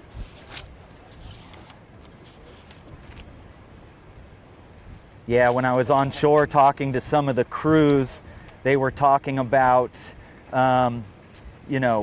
downwind, they were having troubles getting over the wave in front of them. They were actually in displacement mode, but it looks like they've left that mode a little. It seems like they're figuring out how to pump and ooch a little more and getting over the waves. I know Frank Pizzo, the coach of the year. Where does Frank coach for? I'm sorry, I can't remember. But Frank was talking about how they were using kinetics more efficiently to get over the wave in front of them because they were getting stuck. Definitely. It's a tough balance to keep. So in these conditions, you're a fair amount of the time in survival mode, right? But there are also pieces of this condition that require you to be more physically active than timid. So oftentimes when it's blowing like this and the sea state is a little bit rough, you want to be a little bit more reserved in your boat handling so that you don't end up maybe overcorrecting or being the own cause of your own downfall. But with the chop this high, it doesn't surprise me that downwind you need to be a little bit more assertive with the boat handling than you would originally expect. So as they make it through the day, and especially now that the breeze has dialed back a little bit, I think we're going to see a little bit more aggression, which should make this more exciting. We've got the second group catching up here. We've got in the lead group Dartmouth, Brown, and St. Mary's, and then on their tail is 7 MIT. Yale is, what number is Yale in there? 7? No, 4. 12, yeah, see all this? This is awesome. Harvard is boat number 4. This is probably the closest downwind mark rounding that we have seen in the last hour or so, and the fleet is splitting between both gate marks again. So a part of the conditions still, all you want is clean air and to go fast and opportunity and to be able to have really good control over your own boat handling. So pieces of this race course, we're going to see teams be more reserved and focus on being conservative. And then other pieces, they're just going to get a little bit sendy. Again, you just cue me up on so many good things. The coaches were talking, the sailors were talking about picking the time to tack is one of the hardest things, and also calling tactics, but picking where to tack in between waves is one of your challenges out there. Some teams are just tacking and parking it, and every second you're stopped, you're losing 2, 3, 4 extra boat lengths. So that's 13, 14 seconds of loss if you do one bad tack. Exactly. The differential in your speed between that drag race type of mode that you're in, if you're talking about gear shifting like in a truck, drag race is just gear 6 highway cruising, right? But imagine having to bring it all the way back down to first gear just to make one little turn with very short notice while everyone else is still in 6th gear. It's just a tough call to make. Yesterday we talked a little bit about leverage and understanding where you stand on the course and whether or not you've given a piece of the variable and control over to the teams around you. So trying to manage control over the variables and your position on the course, and also having to select when it is you're going to end up in that down speed position is really tough. Yeah, absolutely. And we're watching Dartmouth there.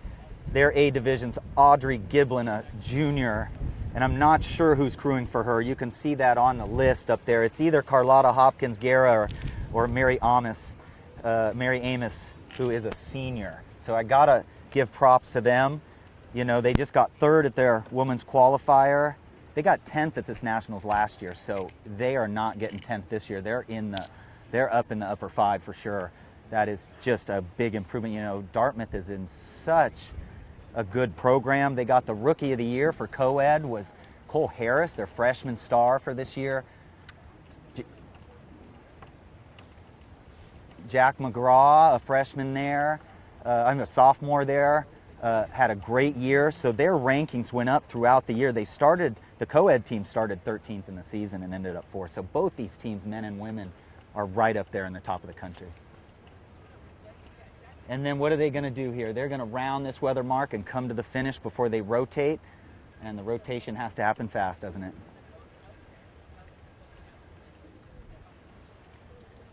Very good. So let's see if we're going to see any changes here in our results coming around this mark. We got the Gem, a very kind of noted boat in Newport, Rhode Island in front of you, that powerboat Gem, Steve Benjamin and his family. We have actually done production off that beautiful thing before for Degan Media. It was an amazing experience. Steve Benjamin does a lot of community outreach and involvement for not only the sailing industry as a whole, but he also supports a lot of junior and collegiate sailors through networking opportunities, through sailing, positions and opportunities.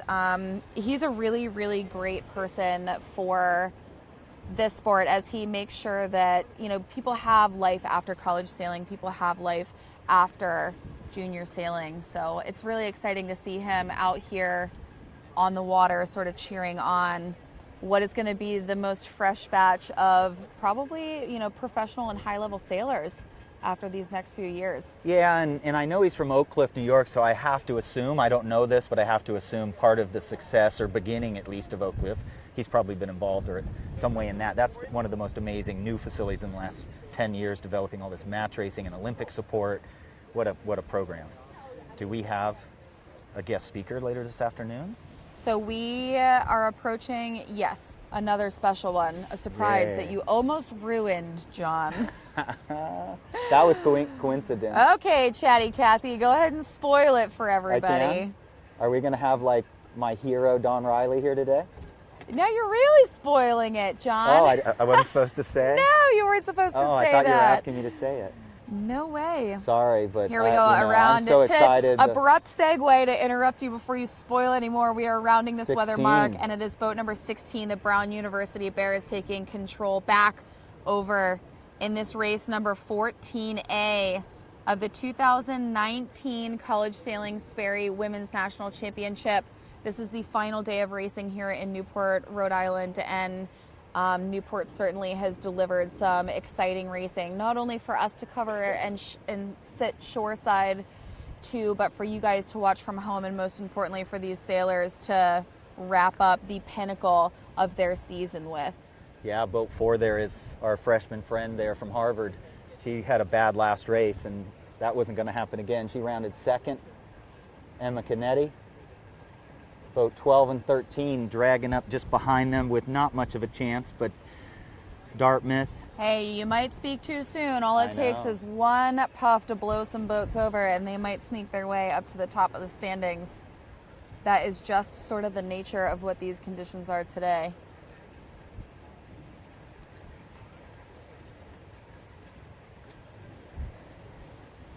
So overall, definitely the long tack. That was what the teams were telling me they were working on in race 3 and 4. They were struggling with being able to get on the longest tack first, so they started to focus more on that. The long tack on this race has been starboard, upwind, and then port tack downwind. You'll notice, I believe we'll see every boat on port tack. So that indicates, if we're a tactician, we note that as that's the indicator of the march, a little more of a march to the right, so that wind shift you were talking about is definitely in play now. They'll have to move the marks now after this. They're probably going to be in the process of grabbing them as soon as the last place boat gets around here. I would assume so. Now keep in mind, this is for the finish of race number 14A, and we will witness what looks like Brown University win the last race of this set before A rotates out.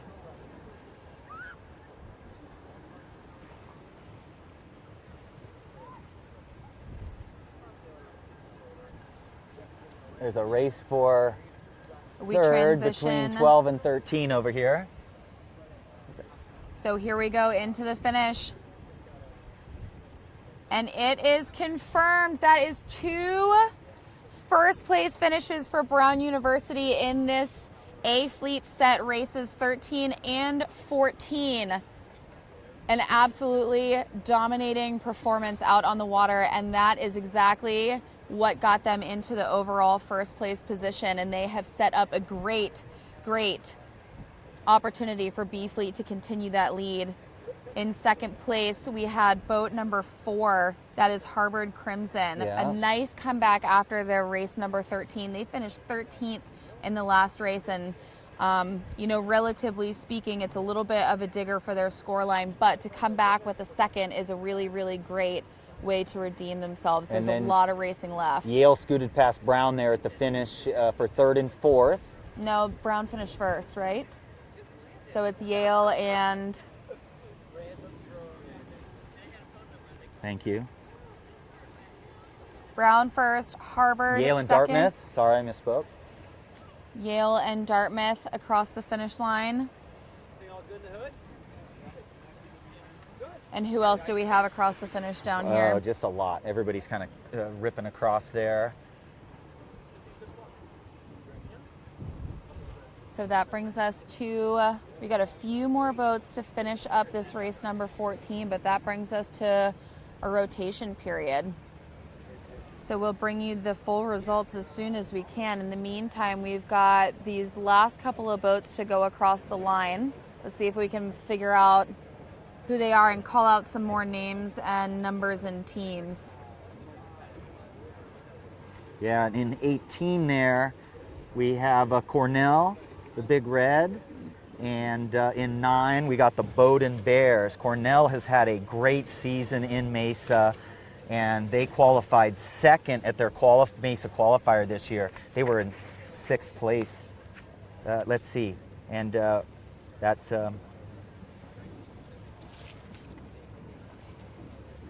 there we go. Here are our sailors all getting ready to rotate. They're A divisions. Oh yeah. Last couple of finishers coming in. Again, this is rotation period, so we get to watch them come screaming into the basin with smiles on their faces. Look at that. After all that hard work and effort for 2 races, an hour's worth of sailing, and they are just loving every moment of it, clearly, and especially this ride in. Well, that's the best thing to do in sailing is reach. You know, if we could go just below that point of sail to Hawaii, that would be the best trip of our life. You know, that would be the ideal point of sail. So that's what sailors look for, is absolutely reaching legs. So the boats are coming into the basin. A fleet has concluded races 13 and 14. They will rotate their teams with their B fleet headed in and off onto the water to sail races 13 and 14. And the numbers will remain the same for this one. So for the rotation page at the very bottom, if you check it out, the schools will occupy the same number for B fleet that they did for A fleet for when you guys start to follow this next set of racing. And the breeze is down just a little bit and getting more puppy, so I'm excited to see what happens, what unfolds with the B fleet on the water.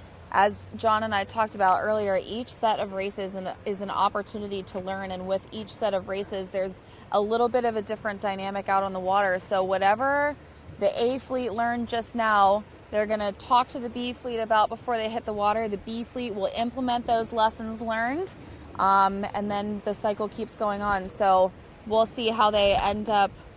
We'll see how they end up starting in this next race, and we'll see who's able to sneak their way up the leaderboard. Yeah, it's kind of funny because I just realized something, that jib halyard tension is something that is super important. It's one of the few changes they can make. And absolutely. I can tell as they sail in, you know, if I was a coach right now, I would probably sail with obviously the jib halyard really, really tight and be able to ease the jib a half an inch. If you sail with the jib halyard too loose, the forestay sags and it makes the groove very hard to steer to. So there may be speed differences that they don't know, but if they watch our footage, maybe, or they call me, I can give them some pointers. A couple of those boats needed more jib halyard on because the forestay moving and this stuff, it's good for the jib lead position, but it's not good for steering. It changes the helm too much.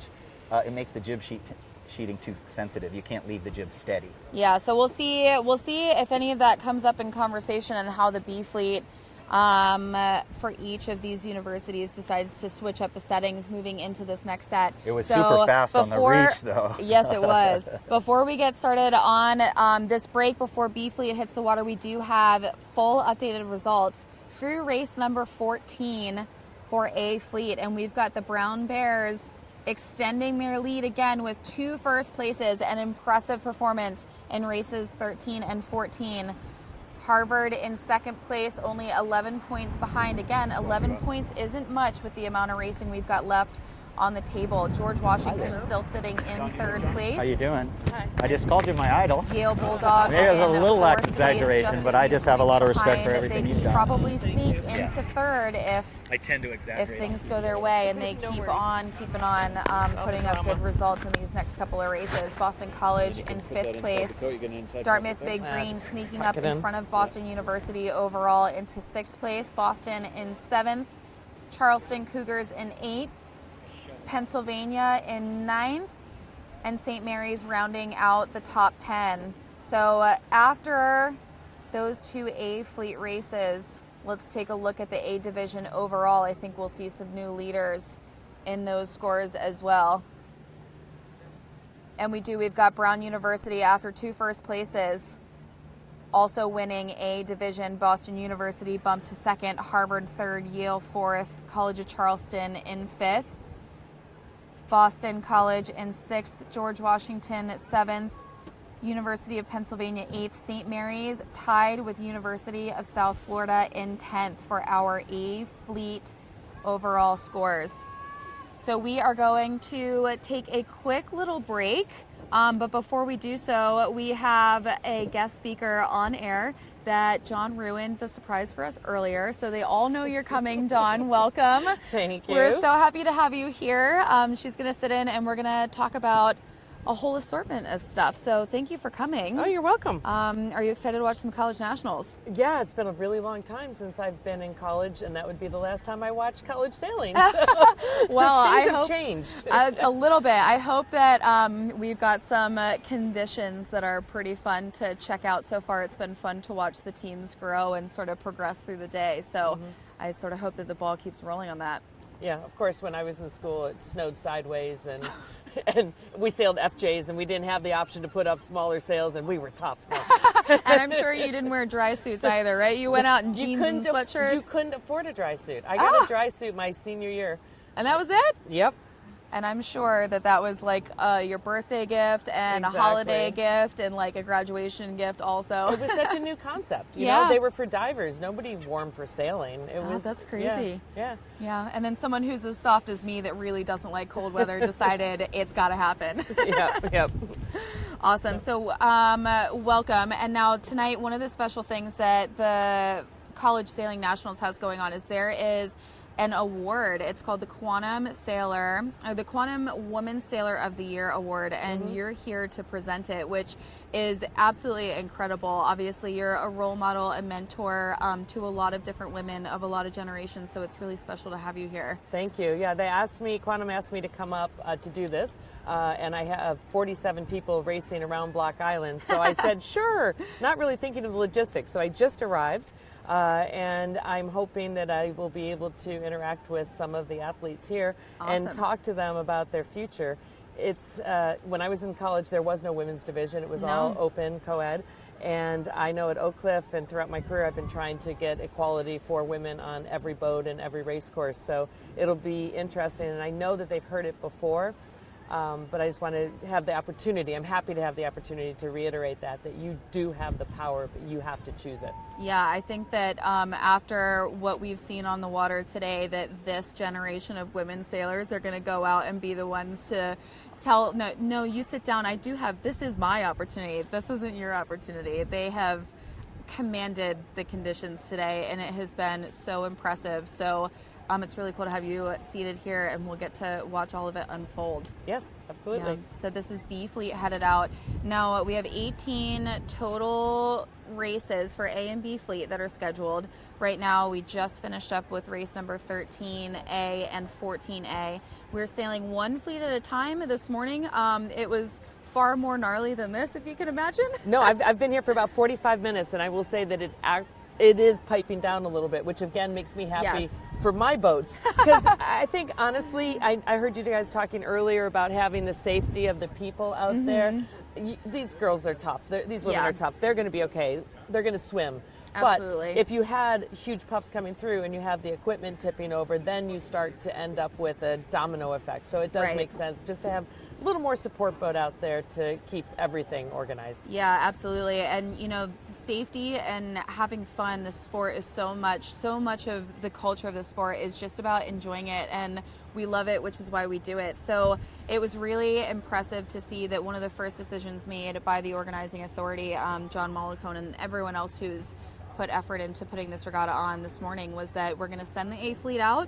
We're going to see how it goes. If the B Fleet, if we think the B Fleet can be out at the same time, we'll send them. If not, then we've got a backup plan. And so they've made it so much fun for everyone, to the point where they're all smiles all the time. Well, the very first thing I saw when I walked down here at Fort Adams was it was a changeover. And I was like, where are the crowds? Well, the crowds were the sailors. Yes. One team was getting off, cheering the other team. The parents are behind the ropes. It was like, wow, it's a football game. And it's blowing 30, so it's hard to hear, but you can still hear all this screaming and whistling and excitement. Oh, yeah. There were some team chants going on earlier today. There was a lot of hype songs going on, and one of the coolest pieces about it is this morning you could hear in the spectator tent behind us, the wind was blowing so hard that the crank straps were like humming, and then our little metal media trailer is like wobbling in the wind, and the cameras are all shaking. And for a lot of sailors, you approach that and it's like, oh, here we go, and a little bit timid, and all I heard was just positivity and hype, and we cannot wait to take everything that we've done for the last year training for this moment and just lay it out on the table and leave nothing left. Right. Well, you're an athlete. Yeah. And when you're pushed, the top athletes come out. Absolutely. Absolutely. So it's even down a little bit in the last couple of minutes. So I'm curious, now we do know one of the things that's been a big change. We did have a full moon a couple of days ago, so the current in here is like full court press. And now it's actually going out. So that is going to be a change that this fleet, I think in particular, they're going to have to take some of that new variable and learn the hard way before it gets passed off to the A fleet. And I wonder how it's going to affect the dynamic of racing. Yeah, to me, just looking at my eye and not knowing the tide charts, I would say that it started to go out. To me, it looks a little bit flatter on the middle, and that's typical that on the edges is where the ebb first starts. And then what you're going to see is a lot more chop where the ebb comes. But I have sailed in here, and there are dramatic differences in depth. So up to the right of the race course up by Goat Island is a little bit flatter, and then there's a natural channel that goes out here, and they're going to have a lot of extra push. Right. So good upwind, but more waves. So you have to balance the two. It's a little more physical, a little more choppy. Right. And then the top end of the course is actually up and off to the left, but there is another channel that goes around Goat Island and sneaks in on the other side. So Goat Island is a little island that runs this way with the bridge to get into Newport, and yachts approach from both sides. So both channels are quite deep, which will definitely change the flow. And then with dramatic shallow patches, there's going to be a lot of swirling current too. Yep, it looks a little bit like San Francisco Bay for the moment. The first time I sailed in San Francisco, it was for an all-women's U.S. double-handed championship, and the one thing they told us is do not cross the current line with the spinnaker up. And being that I like rules and authority and abiding by them, I did what I was told, and the boat right in front of me did not, and it spun it on a dime. Yep. As soon as it went through, the bow and all the pressure with the kite up was in the new current, and the back of the boat was not in the new current, spun it on a dime, and the spinnaker ended up like twisted all the way up the mast. Yes. So current is it does have a pretty big effect on what you've got going on. Absolutely. I think it's interesting to see the different areas of the country where you learn to sail, and I know you've got teams from all around the country, primarily East Coast, right? Northeast. Yeah. We have I think some of the teams that are probably used to current and especially used to conditions like this. We do have Stanford University here, so this is like home turf style conditions. Maybe not the current as much after a full moon perhaps, but this isn't an uncomfortable set of conditions. College of Charleston, they've got a lot of current all the time as well. Any of the teams from like the Chesapeake Bay area, springtime we get a lot of breeze like this, the end of fall. So I think that some of the teams have had doses of this in the course of their year, at least for events. For training, I'm not so sure. But Right. I'll tell you what, it is a lot different than San Francisco. It's a lot warmer here. Yes, it is. You should have been here yesterday. It was very unpleasantly cold. I watched a little bit on Facebook and saw that. Yes, it was very chilly yesterday. I ordered these conditions just for our special guests. Thank you. Yes, of course. Yeah. Speaking of conditions, that's one of the questions I get all the time. Is like, where's the best place to sail? And there is no best place. Yeah. Every single location can teach you something. Right. You know, San Francisco can teach you currents and how to sail in heavy wear. It does not teach you how to sail in light air. No, it doesn't. The Great Lakes teaches you how to sail in crazy winds, more crazy than anything around here, maybe Yes. Chesapeake, because I've been on a boat going 180 degrees Yeah. on the same jibe, both with spinnakers up. Yeah. And you have to let it bend your mind. So Yes. you learn something no matter where you're sailing and what the conditions are. Absolutely. The mental bandwidth that you get from sailing in different venues like that, and the amount of skill and the amount of patience. Yep. Patience is key, that you learn sort of dealing with all of those things. It's hard to tell every little step of the way how much of an impact it makes on you as an athlete and as a sailor, but in a setting like this, when you're up against everyone else who is at an equal skill level, who has equal experience, it does make all the difference here, and I think we're starting to see that a little bit. Yep. Just transitioning that to life skills. I was president of the Women's Sports Foundation, and we've done a fair amount of study. And one of the reports came back that somewhere in the high 80% of the women CEOs and CFOs and leaders in business have self-identified as athletes in school. So it really does translate to life. Yeah, that doesn't surprise me. I think being an athlete, there's a certain level of tenacity just by nature of sport. That's inherent in sport. But the other thing that you get is you get a work ethic that's above and beyond, because usually sport is something you do in addition to your day-to-day life, in addition to school, in addition to your 8-hour workday, in addition to raising kids, in addition to all these other things. And so the effort that you have to be able to have and exert to participate in sport in addition to that just sort of takes you to a whole nother level. Yep, and you learn how to lose and that it's not personal. Yes, learning how to lose is probably the toughest part of sport. And in sailing, sometimes it's really not your fault at all. It's just a bad wind shift that nobody saw coming.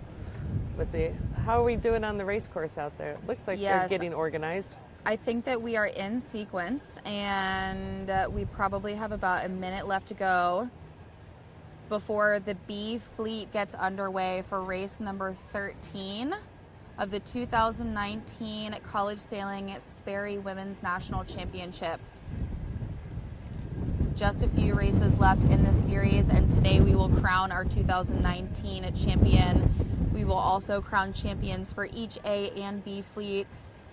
The selection process has taken place, I'm sure, or is in progress for the Quantum Women's Sailor of the Year, and all of that we'll get to see live tonight once we finish all this action. I believe it still is in process because I don't know who's winning.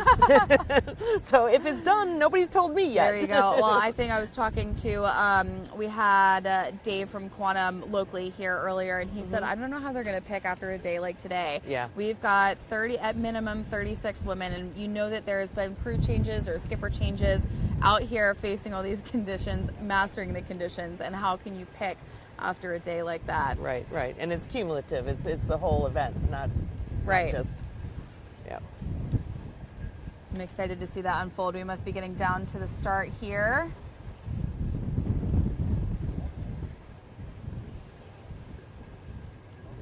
And looks like everybody is loaded up on the boat side of the line. This is the first time we've seen the entire fleet vie for just one half of the line.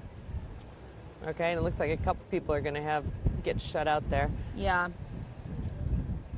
Again, I'm not a college expert, but I do know that in fleet racing, in big fleets, I try to coach the people I sail with that you want to pick a third of the line. You don't necessarily want the boat, because you see somebody gets the boat, and then there's a handful of people that really do not get the boat. Yes, if you don't get the boat, it's only that you super don't get the boat.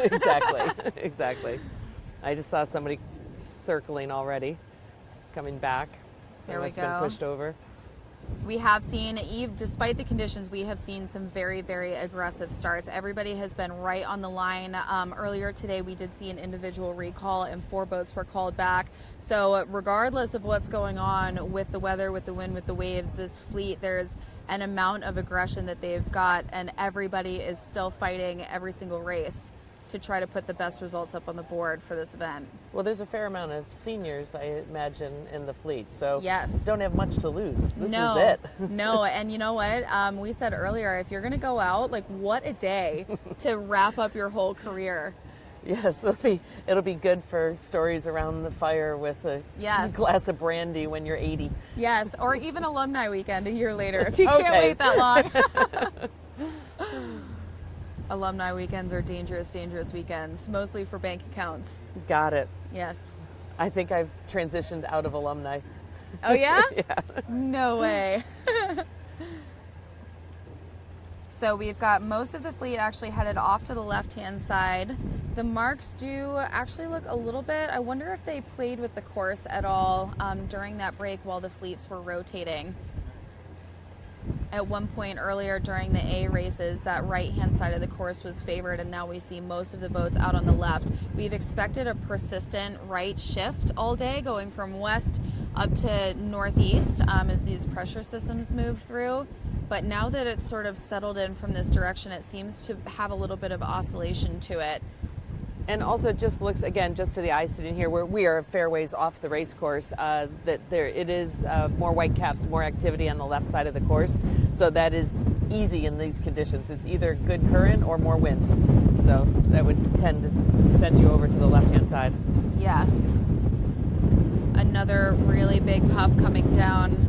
Not as big as we saw earlier today. Don, we had this live feed rolling, and at one point we have a monitor that we do a lot of commentary off of for you guys watching from home, and at one point the entire screen was shaking, and I couldn't tell if it was the camera or the monitor, and it turned out it was so windy where our dock cam is that the entire tripod and the camera on top of it was rattling. Yikes. And I did hear, I'm sure you've belabored it, I did hear that the porta potties went walkabout. Twice they went.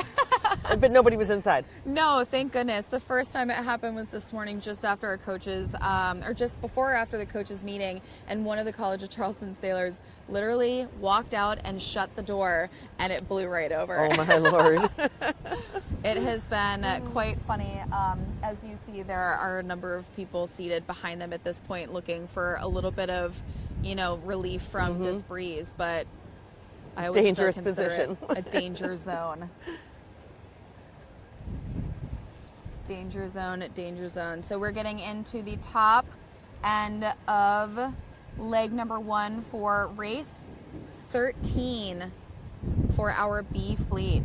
And these are just windward lured twice around, right? Yes, windward lured twice around. They're sailing a course 4. In college sailing, the only course is a windward lured, and they have, a course 4 and a course 5. Yesterday, based on where the conditions were, the first race was a course 4. They were finishing down where the weather marks are today. So the second race in the pair before rotations was a course 5 to finish them closer to shore. Being that the finish line and the start line is down here closer to shore, it's just course 4s today. That is something that college sailing definitely teaches you, is how to start races. Yes. Because you do so many races. And now, of course, high school racing is getting into the mix. Yes. I hope that the most important thing, though, for any athlete who's a sailor that wants to sail in high school, in college, or not, always has fun. I really don't like it when I see so much pressure just to compete, right, to get into college to do this. No, it's the life skills that you're gaining, not the winning or losing. I talked to a young group in Grosse Pointe, Michigan, and they were arguing whether they should go for a 420 or 470. I'm like, go for the 470. Get a Lightning. But it's like, go offshore. They go, but we'll win more in the 420. I'm like, what do you get when you win? Yeah. And they're like, what do you mean? I go, do you get $1 million? Do you get a car? Yeah. No, you get experience. So you get go a for the experience and get the trophy, but go for the experience. Right. You get something to collect dust on your desk. I think that the goal should always be to be the most green person on board, the most inexperienced person on board, and at some point you'll be on the team that ends up winning all of those events. But you will never be the person that consistently wins all of those events unless you start not at the bottom, but if you start in a position where you have nothing but learning to do. Yep. And that's absolutely. the most important piece. And you listen. Yes. Yes. College sailing is actually fantastic for that as well. These teams have anywhere from, for the larger teams, some of them have, 60 people on it. That's for amazing. Teams with offshore teams.